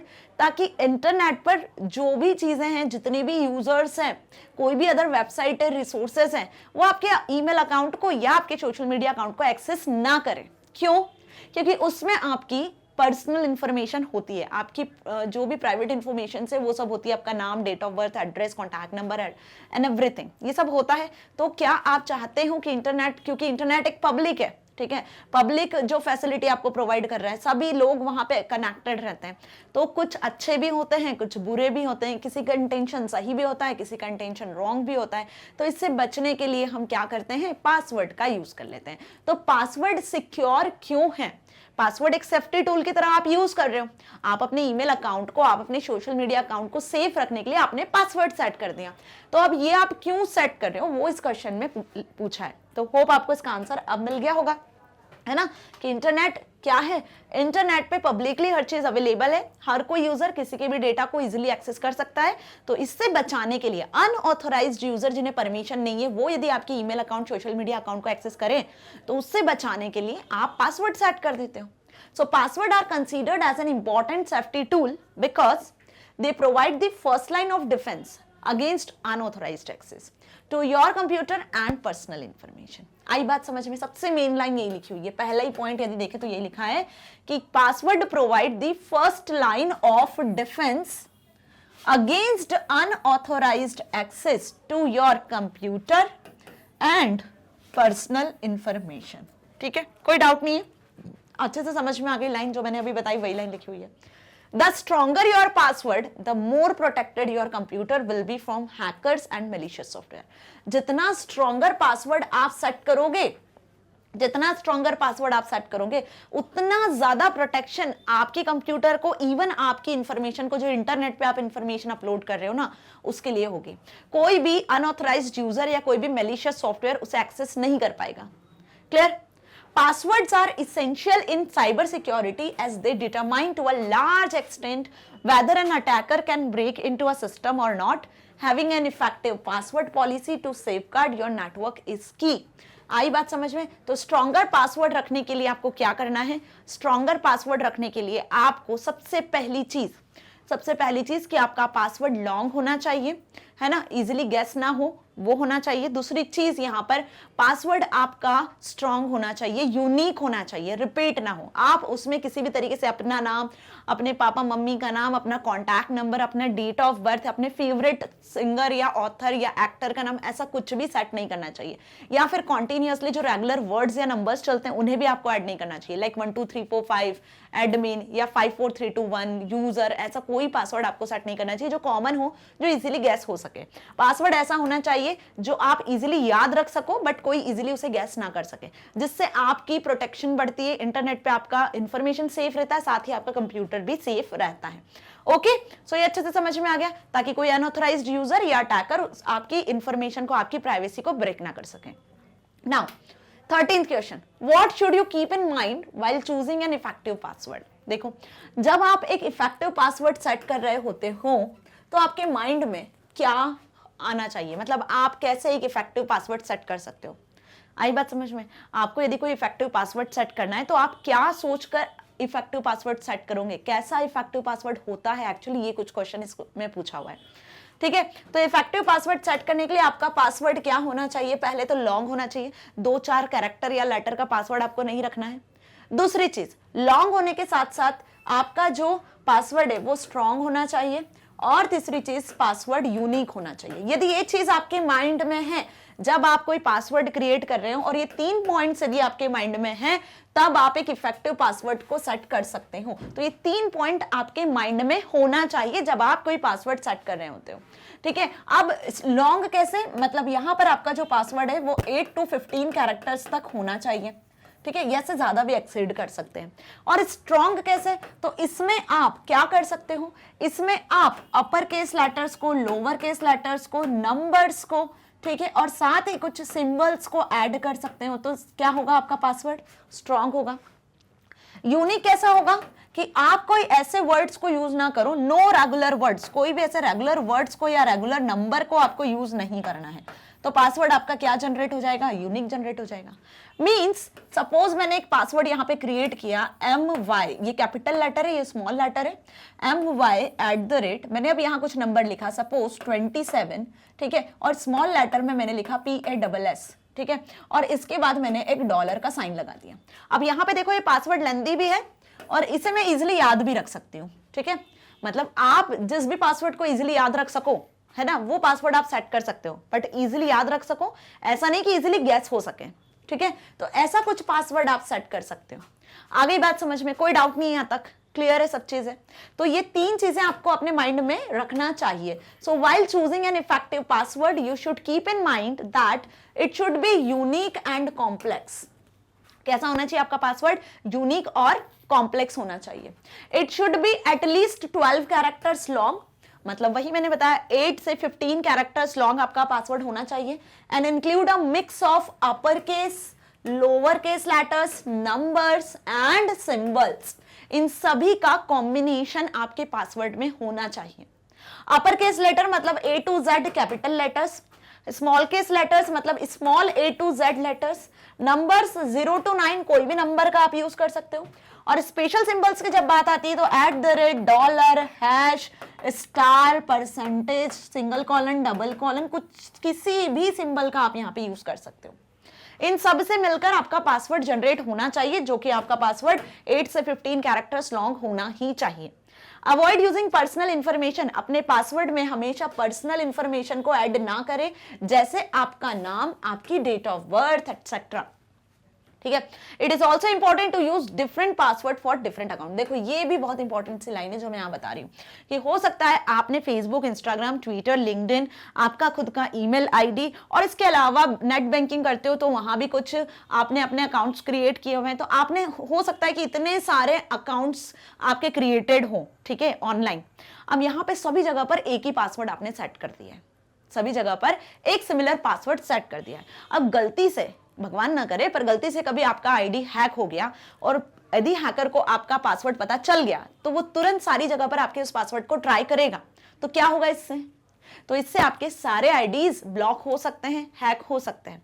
तो इसलिए हमेशा हर एक आईडी पर आप डिफरेंट पासवर्ड सेट करने की आदत डालो और साथ ही पासवर्ड को महीने में या एक ऐसा ड्यूरेशन बना लो कि आपको 2 वीक में या 1 मंथ में पासवर्ड चेंज करना है। तो पासवर्ड को हमेशा चेंज करते रहो, ठीक है। सो इससे इजीली उसके हैक होने के चांसेस नहीं होते हैं। सो ये कुछ पॉइंट्स हैं जो बहुत ज्यादा इंपॉर्टेंट है वाइल जब आप कोई लॉगिन आईडी या पासवर्ड क्रिएट कर रहे होते हो तो आपके माइंड में होना चाहिए, ठीक है, जिससे आप शॉर्ट, लॉन्ग एंड यूनिक अपने पासवर्ड को क्रिएट कर सकते हो, ठीक है। Now question number 15, what is confidentiality of information, how do you ensure it. Means कि इस क्वेश्चन में आपसे डायरेक्टली क्वेश्चन पूछ लिया है कि कॉन्फिडेंशियलिटी ऑफ इंफॉर्मेशन होता क्या है। इसे हमने इस चैप्टर में डिटेल में डिस्कस किया है। एक पर्टिकुलर डेडिकेटेड वीडियो मैंने कॉन्फिडेंशियलिटी ऑफ इंफॉर्मेशन पे बनाया है, ठीक है। अब पहले हम बात कर लें इंफॉर्मेशन की। किसकी बात कर लें?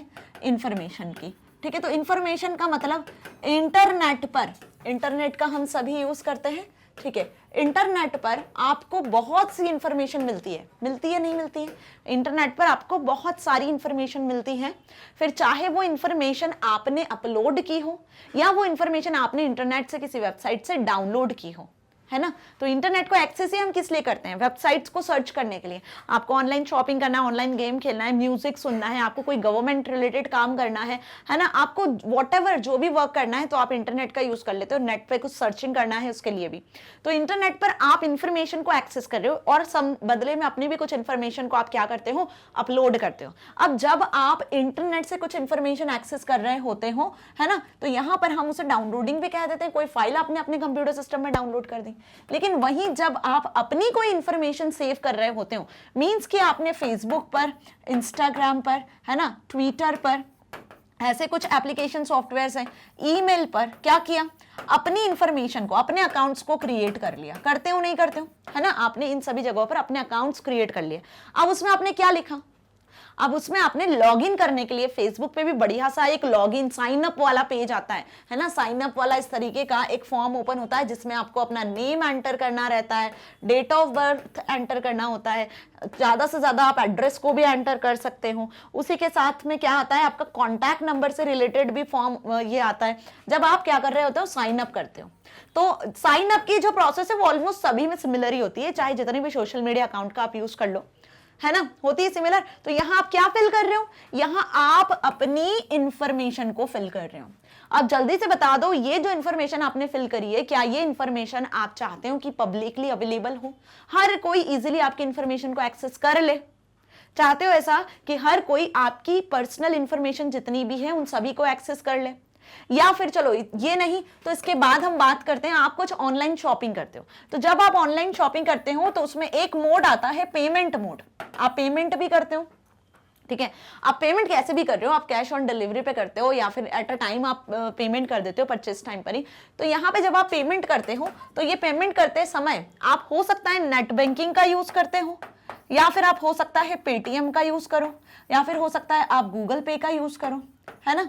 तो यहां पर आप क्या करते हो? यहां पर भी आप यदि नेट बैंकिंग का, पेटीएम का, गूगल पे का यूज करते हो तो आपकी इंफॉर्मेशन को ही आप यहां एंटर कर रहे होते हो। जैसे आपका पिन कोड गूगल पे वगैरह का या उसका, है ना, पेमेंट करने के लिए। फिर आपकी इंफॉर्मेशन यहां भी तो आप करते हो ना इनपुट, आपका नाम क्या है, किस बैंक से आपका अकाउंट लिंक है जहां से आपका अमाउंट डिडक्ट होना है, ठीक है। नेट बैंकिंग में यूजर आईडी पासवर्ड एंटर करते हो और फिर आप उसका पेमेंट करते हो। तो कहीं ना कहीं यहां भी आपकी इंफॉर्मेशन होती है। क्या आप चाहते हो कि ये इंफॉर्मेशन भी इंटरनेट पर पब्लिकली अवेलेबल हो? नहीं ना। तो इंटरनेट पर कुछ ऐसी इंफॉर्मेशन होती है जो पब्लिकली अवेलेबल नहीं करवाना होता है हमें, जिसे हम क्या कहते हैं? जिसे हम कॉन्फिडेंशियलिटी मींस कॉन्फिडेंशियल इंफॉर्मेशन कहते हैं, जिसमें आपका नेम, आपका डेट ऑफ बर्थ, आपका कॉन्टैक्ट नंबर, आपका एड्रेस, आपके डेबिट क्रेडिट कार्ड डिटेल्स, जो भी आप पेमेंट करते हो, आपके बैंक के जितने भी लॉगिन आईडी, पासवर्ड्स हैं, कोई भी फाइनेंशियल ट्रांजैक्शन से रिलेटेड डिटेल्स हैं, जिसे आप इंटरनेट पे पब्लिकली अवेलेबल नहीं करवाना चाहते हो, जो आपकी कॉन्फिडेंशियल इंफॉर्मेशन होती है। तो वही यहां पर पूछा है, what is confidentiality of information. तो ये आपको अब अच्छे से समझ में आ गया। कॉन्फिडेंशियल मतलब प्राइवेट, सीक्रेट जो इंफॉर्मेशन आपकी होती है, जो इंटरनेट पर पब्लिकली हर कोई एक्सेस ना कर सके। How to you ensure it? अब इसे कैसे इंश्योर करना है? तो इसका आंसर क्या लिख कर आओगे? ध्यान से समझ लो। Confidentiality of information refers to the protection of sensitive information. तो ये जो कॉन्फिडेंशियल इंफॉर्मेशन बताया ना, वही आपकी सेंसिटिव इंफॉर्मेशन होगी जिसे आप प्रोटेक्ट करना चाहते हो। किससे? फ्रॉम अनऑथराइज्ड एक्सेस और डिस्क्लोजर, जिसे आप, है ना, पब्लिकली अवेलेबल भी नहीं करवाना चाहते हो, डिस्क्लोज भी नहीं करना चाहते हो, और कोई ऐसे यूजर जिन्हें परमिशन नहीं है वो भी इन्हें एक्सेस ना करे, अनऑथराइज्ड यूजर से भी बचाना चाहते हो, ठीक है। तो बेसिकली इसे हम क्या कहते हैं? इस सेंसिटिव इंफॉर्मेशन को कॉन्फिडेंशियल इंफॉर्मेशन कहते हैं। To ensure this confidentiality you can use encryption. यदि इसे आपको बचा के रखना है तो आप एनक्रिप्शन टेक्निक्स का यूज कर सकते हो। किसका? एनक्रिप्शन टेक्निक्स का यूज कर सकते हो, ताकि आपका जो भी कॉन्फिडेंशियल डेटा है, इंफॉर्मेशन है, वो प्रोटेक्ट हो सके while it is being transmitted और स्टोर। मतलब इंटरनेट पर जब आपकी ये सेंसिटिव इंफॉर्मेशन ट्रांसफर हो रही होती है, ट्रांसमिट हो रही होती है एक सेंडर से रिसीवर तक, तो बीच में कोई भी अनऑथराइज्ड यूजर उसे एक्सेस ना करें, उसका मिसयूज ना करें, इसलिए आप यहाँ पे एनक्रिप्शन टेक्निक का यूज कर लेते हो। तो एनक्रिप्शन टेक्निक से क्या होता है, जो भी इंफॉर्मेशन, सेंसिटिव इंफॉर्मेशन ट्रांसफर होगी, बीच में यदि उसे कोई यूजर एक्सेस करता भी है जिसे परमिशन नहीं है, तो वो उसके किसी काम की नहीं होगी, क्योंकि वो लॉक्ड होगी। वो ओपन कब होगी, जब वो रिसीवर के पास जाएगी तभी। बीच में उसे कोई भी यूजर एक्सेस करेगा तो वो उसके किसी काम की नहीं होगी, क्योंकि उस ताले की, उस लॉक्ड इंफॉर्मेशन की चाबी किसके पास होगी, रिसीवर के पास होगी। इसी को हम क्या कहते हैं, एनक्रिप्शन टेक्निक कहते हैं। क्या कहते हैं, एनक्रिप्शन टेक्निक। आगे बात समझ में। So you can also use access controls to limit who can view or modify it. Even आप यहां पर एनक्रिप्शन टेक्निक के थ्रू क्या कर सकते हो, एक्सेस कंट्रोल को भी लिमिट कर सकते हो, उसको भी कंट्रोल कर सकते हो कि कौन कौन जो यूजर है वो आपकी इंफॉर्मेशन को, कॉन्फिडेंशियल इंफॉर्मेशन को देख सकते हैं, रीड कर सकते हैं ओनली, उसमें चेंजेस नहीं कर सकते। कौन यूजर उसको देखने के साथ साथ उन इंफॉर्मेशन में चेंजेस कर सकते हैं। ये सारे एक्सेस कंट्रोल आपके हाथ में होते हैं, आप सेट कर सकते हो। आई बात समझ में। सो इस तरीके से आप कॉन्फिडेंशियलिटी को इंश्योर कर सकते हो, राइट। अब एनक्रिप्शन के लिए डिफरेंट सॉफ्टवेयर्स भी मार्केट में अवेलेबल है, राइट। जो बड़े बड़े बिजनेस पर्संस उनकी जो फाइनेंशियल इंफॉर्मेशन होती है उसे ट्रांसफर करने के लिए यूज करते हैं। Now question 15, what is a computer virus and how can it affect your computer. Computer virus होते क्या हैं और ये कैसे आपके कंप्यूटर को अफेक्ट करते हैं। तो कंप्यूटर वायरस क्या होते हैं, जरा जल्दी से बता दो, सबको पता है ना। वो बिन बुलाए मेहमान जो हमारे कंप्यूटर्स में घुस जाते हैं, जिनको हम इनवाइट नहीं करते हैं फिर भी आ जाते हैं, ठीक है। और आकर क्या करते हैं, हमारे कंप्यूटर में तहलका मचा देते हैं, सारी चीजों को अस्त व्यस्त कर देते हैं, हैंग कर देते हैं, कंप्यूटर को डैमेज कर देते हैं, ठीक है। हर एक फाइल को करप्ट कर देते हैं, ठीक है। और जाने का नाम नहीं लेते हैं, जब तक कि आप क्या नहीं करते हो, एंटीवायरस को इंस्टॉल नहीं करते हो या अपने सिस्टम को फॉर्मेट नहीं करते हो। होता है यही चीज। तो कंप्यूटर वायरस क्या लिख कर आने वाले हो, कंप्यूटर वायरस ऐसे सॉफ्टवेयर, ऐसे प्रोग्राम होते हैं जो आपके कंप्यूटर सिस्टम को क्या करते हैं, डैमेज कर देते हैं। जितने भी फाइल, फोल्डर्स, मेमोरी वगैरह रहता है उसको करप्ट करने की कोशिश करते हैं, है ना। तो इस तरीके से ये हमारे कंप्यूटर सिस्टम को अफेक्ट करते हैं। तो यही आंसर आपको यहां लिखना है। Computer viruses are malicious codes or programs that causes damage to data and files on a system. Computer system में जो भी डेटा और फाइल्स है उनको डैमेज करने का काम किसका होता है, कंप्यूटर वायरस का होता है। Viruses can attack any part of computer. अब ये किसी भी पार्ट पर कंप्यूटर के अटैक कर सकते हैं। जैसे हमको पता है कि कंप्यूटर के डिफरेंट पार्ट होते हैं, input device, output device, storage device, processor, है ना। तो किसी भी पार्ट पर ही अटैक कर सकते हैं। सपोज बूट ब्लॉक, जहां से आपका कंप्यूटर सिस्टम बूट होता है, स्टार्ट होता है, उसे डैमेज कर सकते हैं। ऑपरेटिंग सिस्टम को डैमेज कर सकते हैं, सिस्टम एरिया को, फाइल्स को, एप्लीकेशन प्रोग्राम्स को, मैक्रोस को, एवरीथिंग, सभी चीजों को ये क्या कर सकते हैं, हार्म कर सकते हैं। इतनी शक्ति होती है इनमें। सो इनसे बचने के लिए हमें क्या करना है, एंटीवायरस को तुरंत इंस्टॉल कर लेना है। आगे बात समझ में, लिख कर आ जाओगे ना एग्जाम में। Now next 16th question, why are antivirus software considered important, है ना। अब क्या क्वेश्चन आपसे पूछा है कि एंटीवायरस जो सॉफ्टवेयर है वो क्यों इंपॉर्टेंट होते हैं। तो अभी हमने प्रीवियस क्वेश्चन में वायरसेस के बारे में समझ लिया कि वायरसेस क्या तहलका मचाते हैं हमारे कंप्यूटर सिस्टम में, उससे बचने के लिए हमें एंटीवायरस की जरूरत होती है। बिल्कुल वैसे जैसे हमारी बॉडी में यदि एक बार वायरस आ जाते हैं, आपको कुछ फीवर है या आपको कोई वायरस ने इन्फेक्ट कर दिया है, तो आप क्या करते हो, डॉक्टर के पास जाते हो, बढ़िया ट्रीटमेंट लेते हो, एंटीबैक्टीरियल डोज लेते हो, मेडिसिन वगैरह खाते हो, इंजेक्शन लगवाते हो और सही सेट हो जाते हो, है ना। तो बिल्कुल वैसे ही आपके कंप्यूटर को भी ट्रीटमेंट की जरूरत होती है जब वायरस घुस जाते हैं आपके कंप्यूटर सिस्टम में, तो ठीक है। सो उसके लिए हमें एंटीवायरस सॉफ्टवेयर को क्या करना होता है, हमारे कंप्यूटर सिस्टम में इंस्टॉल करना होता है, जिससे वो वायरसेस से हमारे सिस्टम को प्रोटेक्ट करके रख सके। Okay, so antivirus software helps to detect and eliminate any malware. जितने भी मैलिशियस सॉफ्टवेयर्स होते हैं, not only for virus, worms, Trojan horses, ransomware, spyware, adware, सभी के बारे में पढ़ा है ना हमने। जितने भी मेलवेयर्स, मैलिशियस सॉफ्टवेयर्स होते हैं, यदि वो आपके कंप्यूटर सिस्टम को अफेक्ट कर रहे हैं, सो उनसे बचाने के लिए हमें क्या करना है, उनको डिटेक्ट करने के लिए हमें एंटीवायरस सॉफ्टवेयर की हेल्प लेनी पड़ती है। Antivirus software is important to protect your device such as computers, laptop, mobile phones from malicious softwares that can corrupt your files and data.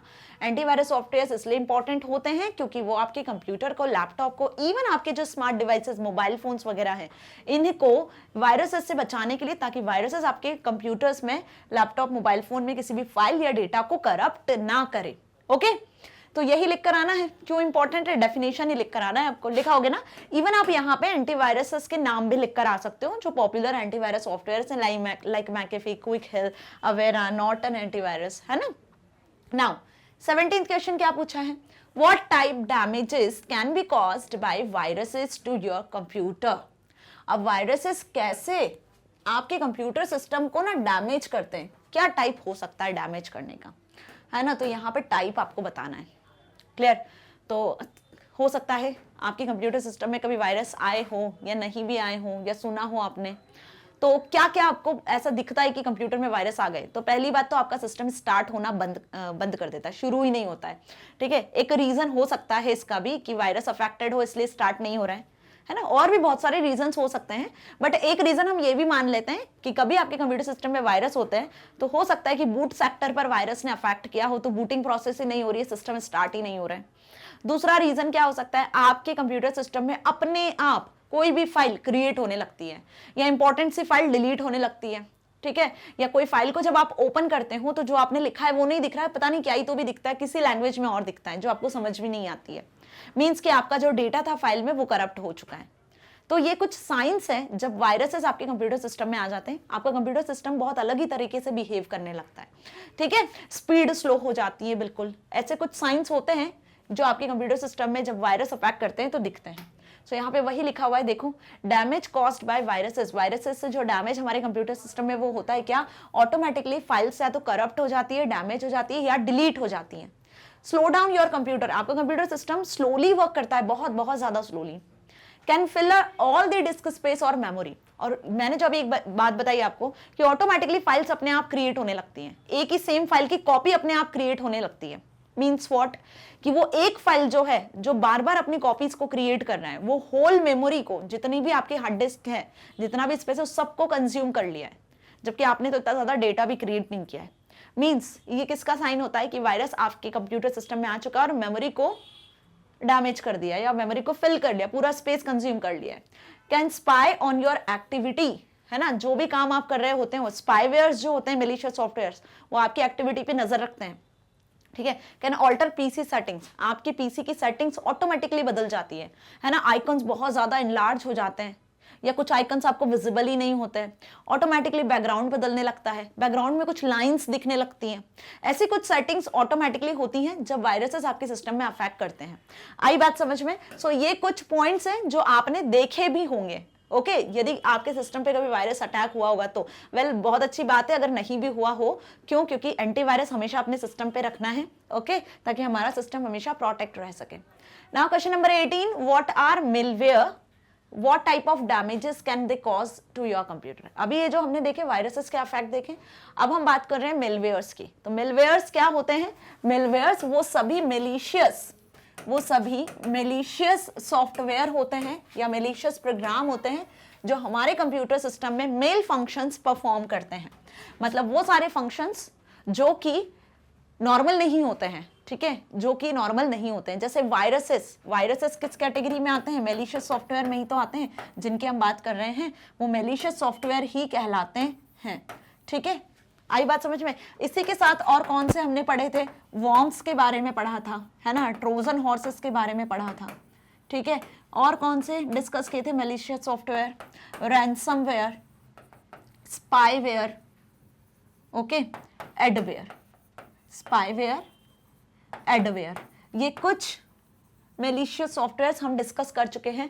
एक डेडिकेटेड वीडियो मैंने मिलवेयर पे बनाया हुआ है। तो मेलिशियस सॉफ्टवेयर का शॉर्ट फॉर्म, मेलिशियस सॉफ्टवेयर का short form क्या कहलाता है, क्या कहलाता है, जल्दी बताओ। मेलिशियस सॉफ्टवेयर का शॉर्ट फॉर्म मेलवेयर कहलाता है। मेलिशियस का मेल, सॉफ्टवेयर का वेयर, क्या बन गया, मेलवेयर बन गया। आई बात समझ में, क्लियर है, कोई डाउट नहीं है यहां तक। तो अब मेलवेयर हुए क्या, ये समझ में आ गया, और कैसे ये आपके कंप्यूटर सिस्टम को डैमेज करते हैं। तो जो अभी हमने वायरसेस के साइन देखे हैं, है ना, वही सारे रीजन आपको यहां भी लिख देने हैं। Malware is general term used to refer to viruses, worms, spyware, adware, etcetera. आ रही है बात समझ में। ये सभी जो मैंने बताए अभी वो सभी मेलवेयर्स कहलाते हैं। In other words it is unwanted software. देखो क्या बोलेंगे, मेलवेयर्स अनवांटेड सॉफ्टवेयर होते हैं जिन्हें आप इंस्टॉल नहीं करना चाहते हो, वो फिर भी अपने कंप्यूटर सिस्टम में इंस्टॉल हो जाते हैं अपने आप। that someone else wants to run on your computer। जब आप अपने कंप्यूटर सिस्टम को रन कर रहे होते हो, मीन्स हो सकता है आपने इंटरनेट से कोई ऐसी मेलिशियस फाइल इंस्टॉल कर ली है या किसी लिंक पे क्लिक कर दिया है ना, या फिर आपने कोई अफेक्टेड वायरस अफेक्टेड या इन्फेक्टेड पेन ड्राइव या सीडी को लगा दिया अपने कंप्यूटर सिस्टम में, आपको पता नहीं कि इनमें वायरस है लेकिन ऐसा हो गया, तो अब वायरस आ गए ना। आई बात समझ में? तो जब आप अपने कंप्यूटर सिस्टम को रन करते हो तो यहाँ पे कुछ ऐसे अनवांटेड सॉफ्टवेयर होते हैं जो आपके कंप्यूटर सिस्टम में मेल फंक्शंस को परफॉर्म कर रहे होते हैं, उन्हें मेलवेयर्स कहते हैं, जैसे viruses, worms, spyware, adware etcetera. Malwares infects your computer, making it behave in a way that you do not approve of।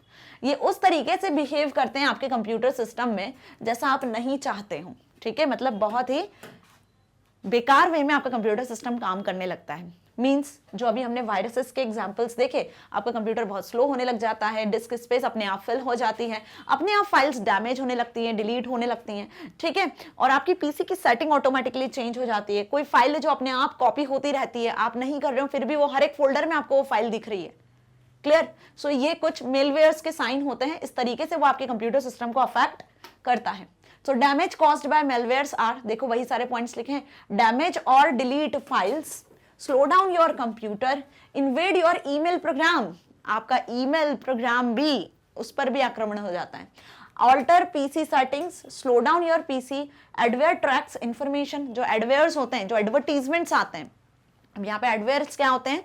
एडवेयर्स जो एडवर्टीजमेंट्स इंटरनेट पर आप देखते हो, कोई वेबसाइट एक्सेस कर रहे हो तो आपको उससे रिलेटेड ऐड दिख गया है ना, तो वो वहां पे कुछ जो एडवर्टीजमेंट होते हैं कुछ तो सही होते हैं लेकिन कुछ उसमें क्या होते हैं, मेलवेयर्स भी होते हैं जिन्हें हम एडवेयर के नाम से जानते हैं, कुछ मेलिशियस भी होते हैं।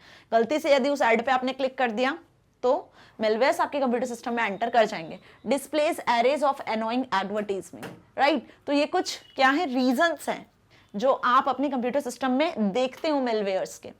Now question number 19, What is the significance of a firewall in a computer security scheme? क्या क्वेश्चन आपसे यहां पूछा है? What is the significance of firewall in computer security scheme? Computers की सिक्योरिटी में फायरवॉल का क्या महत्व है, फायरवॉल क्यों यूज की जाता है? तो मैंने आपको बताया, क्या बताया था, इंटरनेट वर्ल्ड वाइड, पूरे वर्ल्ड में आपने देखा है कि हम इंटरनेट का यूज कर रहे हैं जो पब्लिकली अवेलेबल है। क्या है? पब्लिकली अवेलेबल है। अब ये कोई ऑर्गेनाइजेशन है, क्या है, ये एक ऑर्गेनाइजेशन है, ठीक है। अब इस ऑर्गेनाइजेशन को इंटरनेट एक्सेस करना है, इस ऑर्गेनाइजेशन को इंटरनेट एक्सेस करना है, बट इंटरनेट पर सब लोग अच्छे हैं ऐसा तो है नहीं। अभी हमने डिस्कस किया, पूरी दुनिया की यदि बात करें हम ऑफलाइन की, तो सब अच्छे होते हैं क्या? नहीं ना। बिल्कुल वैसे ही इंटरनेट की दुनिया में भी जो ऑनलाइन वर्ल्ड है, वहां भी हर कोई बंदा जो इंटरनेट पे अवेलेबल है वो अच्छा है ये जरूरी नहीं है। वहां पे कुछ क्रिमिनल, हैकर, अटैकर्स बैठे होते हैं, है ना, जिनका काम क्या होता है, जिनका काम होता है नॉर्मल जितने भी यूजर्स हैं इंटरनेट पर उनको परेशान करना, उनकी इंफॉर्मेशन को एक्सेस करना, है ना। तो कुछ क्राइम्स होते हैं, उनसे बचने के लिए किसी भी ऑर्गेनाइजेशन की पर्सनल इंफॉर्मेशन, फाइनेंशियल ट्रांजैक्शन जो कि ऑर्गेनाइजेशन किसी और के साथ कर रहा है, मींस कि सपोज इस ऑर्गेनाइजेशन के 2 ब्रांचेस हैं, क्या है, इस ऑर्गेनाइजेशन के 2 ब्रांचेस हैं, ठीक है। पहली ब्रांच कहां पर है, पहली ब्रांच हम बात कर लें कुछ यहां पर है और इसकी दूसरी ब्रांच भी यहां पर है। तो अब ये इंटरनेट के थ्रू ही क्या कर रहे हैं, डेटा को ट्रांसफर करते हैं, फाइल्स, फोल्डर्स को, इंपॉर्टेंट इंफॉर्मेशन को एक्सेस करते हैं। तो अब इंटरनेट पे हर कोई अच्छा तो है नहीं ना, तो यहाँ पर प्रोटेक्शन के लिए कि ऑर्गेनाइजेशन की जो भी इंफॉर्मेशन है, कंपनीज की, है ना, एंटरप्राइज की जो भी इंफॉर्मेशन है वो सेफली और सिक्योरली ट्रांसफर हो सेंडर से रिसीवर के बीच। तो यहाँ पे हम बीच में एक वॉल लगा लेते हैं, ठीक है, बीच में हम यहाँ पर एक वॉल यूज कर लेते हैं। अब इंटरनेट से जो भी इंफॉर्मेशन यहाँ पर आ रही है किसी भी ऑर्गेनाइजेशन से, वो यहाँ पर क्या आएगी, सेफली आएगी, ठीक है। आई बात समझ में? यहाँ पब्लिकली बहुत सारे यूजर्स है लेकिन इस फायरवॉल से होती हुई वो सेफ आएगी। इसी तरीके से यहाँ से इस ऑर्गेनाइजेशन से कुछ डेटा जाएगा तो वो यहाँ तक पहुंचेगा, तो यहाँ भी हमने क्या यूज किया हुआ है, फायरवॉल सॉफ्टवेयर का यूज किया हुआ है। दोनों ऑर्गेनाइजेशन ने किसका यूज किया हुआ है, फायरवॉल का। तो फायरवॉल होता क्या है, फायरवॉल इस टाइप के सॉफ्टवेयर्स होते हैं, ऐसे प्रोग्राम्स होते हैं जो आपके डेटा को सिक्योरली ट्रांसमिट करते हैं इंटरनेट पर। मींस कि जिन्हें परमिशन है सिर्फ वही यूजर आपके डेटा को एक्सेस कर सकते हैं, क्योंकि इस इंटरनेट पे बहुत सारे ऐसे अनऑथोराइज्ड यूजर रहते हैं जिन्हें परमिशन नहीं होती है किसी भी ऑर्गेनाइजेशन के, कंपनी के, एंटरप्राइज के किसी एक इंडिविजुअल यूजर के डेटा को जब वो ट्रांसफर हो रहा हो इंटरनेट के थ्रू किसी और यूजर तक, तक, किसी और ऑर्गेनाइजेशन, कंपनी, एंटरप्राइज तक, तो बीच में उसे एक्सेस कर ले। इसके लिए यहाँ पर हम फायरवॉल्स का यूज करते हैं। ठीक है, आई बात समझ में? So firewall is a program और software that monitors all communication, that is monitor both incoming and outgoing communication and trap all illicit packets. आई बात समझ में? यहाँ पर फायरवॉल का काम क्या होता है? फायरवॉल का काम होता है जितनी भी इनकमिंग आउटगोइंग कम्युनिकेशंस होते हैं उन्हें मॉनिटर करना, उनको उन पर ध्यान रखना। The firewall helps to secure, firewall help करता है पर्टिकुलरली सिक्योर करने में the system from unauthorised communication, उस सिस्टम को सिक्योरली रखता है कि कोई भी यूजर अनऑथराइज्ड वे में कम्युनिकेट ना करे। ये जो कम्युनिकेशन हो रहा है यहाँ पर, ठीक है, इनकमिंग आउटगोइंग कम्युनिकेशन जो होता है दो यूजर्स के बीच में, वो सिक्योरली बना रहे, कोई भी अनऑथराइज्ड कनेक्ट ना हो जाए, उस इंफॉर्मेशन को एक्सेस ना कर ले। सो उसे सिक्योर बनाने में फायरवॉल हेल्प करता है such that only authentic user can connect to a computer, सिर्फ ऑथेंटिक यूजर ही कंप्यूटर से कनेक्ट हो सके। सेंडर ने जो भी सेंड किया है वो प्रॉपर वे में रिसीवर तक पहुंचे, बीच में कोई भी अनऑथराइज्ड यूजर एक्सेस ना कर सके। इसके लिए रेस्पॉन्सिबल यहाँ पे फायरवॉल जैसे प्रोग्राम्स होते हैं, तो इंटरनेट पे आप इनका यूज कर सकते हो। ठीक है, सिक्योरिटी पर्पस के लिए। Now question number 20, what is cyber crime, how can you report it? Cyber crime होता क्या है और कैसे आप इसको रिपोर्ट कर सकते हो कि हाँ साइबर क्राइम हुआ है, लाइक दिस। तो पहले तो साइबर क्राइम समझ ले। साइबर का मतलब इंटरनेट, और क्राइम जो नॉर्मली क्राइम आप देखते हो, ठीक है, आपके घर में चोरी हो गई, कहीं आग लग गई, कहीं किसी को किडनैप कर लिया, ऐसे कुछ केसेस होते हैं, ऐसे कुछ क्राइम्स आप आए दिन सुनते हो, न्यूज़पेपर में देखते हो। ये ऑफलाइन दुनिया में होता है। वैसे ही कुछ क्राइम्स ऑनलाइन दुनिया में भी होते हैं। तो इंटरनेट की जो दुनिया होती है ना, ऑनलाइन जिसे हम कहते हैं, जिसपे आप बहुत सारी वेबसाइट्स को एक्सेस करते हो, सोशल मीडिया अकाउंट्स को प्रिपेयर करते हो, ऑनलाइन जितनी सर्विसेज हैं, सारे चीज़ों को एक्सेस कर रहे होते हो, अपने काम को ईजी कर रहे होते हो, तो वहीं साइबर क्राइम क्या होता है? साइबर क्राइम जैसे कुछ क्राइम्स होते हैं जिनमें आपकी आइडेंटिटी को चुराया जा सकता है, जिसमें आपको हैरेस किया जा सकता है, आपके सोशल मीडिया अकाउंट को हैक किया जा सकता है, आपकी आइडेंटिटी का मिसयूज किया जा सकता है, आपको गलत पोस्ट, गलत मैसेजेस किए जा सकते हैं। ठीक है, ऐसे कुछ क्राइम्स साइबर क्राइम्स कहलाते हैं। ठीक है, अब ये कैसे पता चलते हैं? So cyber crime is any criminal offense that is facilitated by or involves the use of electronic communications or information system including any electronic device, computer or the internet। देखो ये बहुत सही डेफिनेशन लिखी हुई है, एक डेडिकेटेड वीडियो मैंने बनाया हुआ है साइबर क्राइम पे, उसी से रिलेटेड ये क्वेश्चन आपसे पूछ लिया है, वो वीडियो देखिए तो आंसर आप खुद लिख दूंगे इसका। साइबर क्राइम क्या होता है? साइबर क्राइम वो क्रिमिनल ऑफेंस होता है जिसमें क्या इन्वॉल्व रहता है, जिसमें electronic device, computers, laptop, PC, mobile phone, जिसमें आप इंटरनेट का यूज कर रहे हो, है ना, वो बेसिकली यहाँ इन्वॉल्व रहते हैं, साथ ही internet. Clear? The term cyber crime is general term that covers crimes like, अब इसमें कौन कौन से क्राइम्स हैं यहाँ पे आ जाते हैं? Phishing, credit card fraud, illegal downloading, industrial espionage, child pornography, cyber bullying, cyber stalking, cyber terrorism, creation and distribution of viruses, spam and so on. ठीक है, ये जितने भी मैंने अंडरलाइन किए ना, this all are in the category of cyber crime. आपने सुना होगा किसी बंदे ने यदि गलती से ओटीपी शेयर कर दिया किसी और यूजर को, है ना, तो क्या होता है, किसी ने कॉल किया आपको और ऐसा कहा कि मैं बैंक से फोन कर रहा हूँ, आपकी बैंक से फोन कर रहा हूँ, ओटीपी बता दो, आपके पास एक ओटीपी आया होगा, बिना आपने जांच पड़ताल के कि वो एक्चुअल में बैंक से फोन था नहीं था, वो बैंक का बंदा था नहीं था, आपने ओटीपी शेयर कर दिया और कुछ ही सेकंड्स में आपके बैंक अकाउंट से पूरा अमाउंट जितना भी था वो क्या हो गया? स्टील हो गया। तो ये किस टाइप का फ्रॉड है, ये किस टाइप का क्राइम है? साइबर क्राइम ही कहलाता है। ऐसे ही आपके क्रेडिट कार्ड से जो अमाउंट ऑटोमेटिकली डिलीट हो गया, कैसे डिलीट हुआ? कुछ तो ऐसा हुआ होगा, कहीं तो आपने अपनी इंफॉर्मेशन लीक की होगी या किसी ने आपकी इंफॉर्मेशन को एक्सेस कर लिया होगा गलत तरीके से, तो है ना। वही आइडेंटिटी फ्रॉड भी जैसी चीजें होती है जो हमने इस चैप्टर में पढ़ी है, आपकी आइडेंटिटी को मिसयूज किया जाता है। ठीक है, आपका जो भी इंफॉर्मेशन है उसको हैक कर लिया जाता है, जैसे आपके ईमेल अकाउंट को हैक कर सकते हैं, आपके सोशल मीडिया अकाउंट को हैक कर सकते हैं जो हैकर्स होते हैं, और उसका फिर मिसयूज करते हैं, उसको उससे लोगों को परेशान कर सकते हैं, है ना। सो ये कुछ चीजें हैं। साइबर स्टॉकिंग, साइबर बुलिंग जैसे केसेस जो हमने पढ़े हैं इस चैप्टर में, लाइक किसी को नेगेटिव पोस्ट करना, नेगेटिव कमेंट करना, किसी को ऑनलाइन हार्म करना, बेसिकली हर्ट करना, ये साइबर बुलिंग, साइबर स्टॉकिंग में आ जाता है। तो ऐसे कुछ टेररिज्म, ऐसे कुछ क्रिमिनल केसेस होते हैं जिसे हम साइबर क्राइम के नाम से जानते हैं। ओके, आ गई बात समझ में अच्छे से? क्या लिख कर आओगे इस क्वेश्चन में? Now question number 21, what is cyber bullying and cyber stalking. ये जो दो साइबर क्राइम्स होते हैं ये क्या होते हैं, ये अब आपको बताना है। तो साइबर बुलिंग की यदि बात करें और साइबर स्टॉकिंग की यदि बात करें तो दोनों ही बड़े वाले साइबर क्राइम्स हैं जो आजकल कॉमनली देखे जा रहे हैं, मतलब ट्रेंडिंग है ये, ठीक है। एक तरीके से देखा जाए कुछ अच्छी चीजें ट्रेंडिंग में आती है, ठीक है। वही साइबर बुलिंग साइबर स्टॉकिंग जैसे क्राइम भी ट्रेंडिंग है आजकल, हर कहीं आपको देखने को मिलेंगे। तो इसीलिए बार बार कहा जाता है, आप बार बार देखो आपके मोबाइल फोन में भी एसएमएस आते रहते हैं, आपको एडवर्टीजमेंट के थ्रू बताया जाता है, ठीक है, कि भाई किसी भी तरीके के इंटरनेट पे रिलेटेड जो अननोन पर्सन है, अननोन लिंक्स है, उनके साथ कनेक्ट नहीं होना है, ठीक है। आपको ओटीपी वगैरह शेयर नहीं करना है ना। So harassing, demeaning, embarrassing, defaming and intimidating someone using modern technologies like internet, cell phones, instant messengers, social networks etcetera is called cyber bullying. आ गई बात समझ में।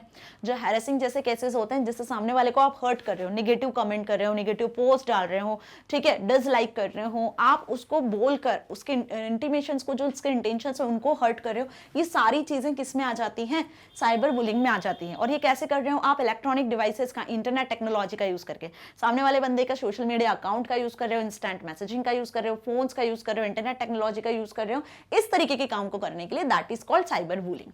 साइबर स्टॉकिंग क्या हुआ?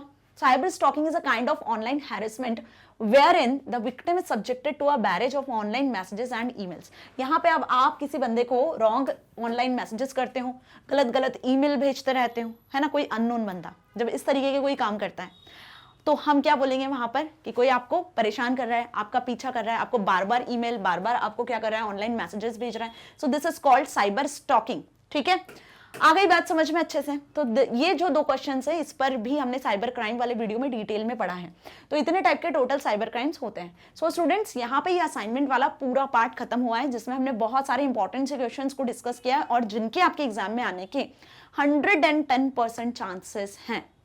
ये मान के चलो जितने भी क्वेश्चंस हमने आज डिस्कस किए ना, थोड़ा लेंथी वीडियो जरूर था क्योंकि क्वेश्चन सब बहुत इंपॉर्टेंट थे और आपको अच्छे से समझ में जरूर आने चाहिए। जब समझ में आएंगे तभी तो आंसर लिख पाओगे, राइट। सो जिन भी स्टूडेंट्स ने अभी तक वीडियो लेक्चर्स को नहीं देखा है, लिंक आपको डिस्क्रिप्शन में मिल जाएगी, यूट्यूब प्लेलिस्ट की, magnetbrains.com वेबसाइट की या मोबाइल ऐप की। तीनों में से किसी भी प्लेटफॉर्म से आप पूरे चैप्टर्स के वीडियो लेक्चर्स को देखो, पहले ध्यान से समझो, ताकि फिर इस तरीके के क्वेश्चन आंसर्स को आप आराम से आंसर कर सकते हो, अपनी एग्जाम में अटैम्प्ट करके आ सकते हो।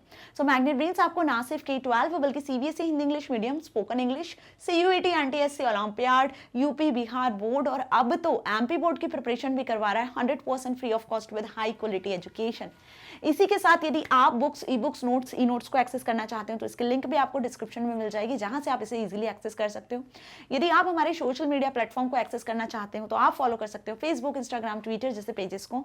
और यदि चैनल को अभी तक सब्सक्राइब नहीं किया है तो सबसे पहले चैनल को सब्सक्राइब करो ताकि आगे की वीडियोस के नोटिफिकेशंस आपको मिल सके, क्योंकि नेक्स्ट वीडियो से हम शुरू करने वाले हैं आपकी बुक का यूनिट 3, जिसमें हम डॉक्यूमेंटेशन के बारे में समझेंगे, राइट। सो बिल्कुल भी वीडियो को, नेक्स्ट वीडियो को मिस नहीं करना है। Stay tuned with me. Thank you so much.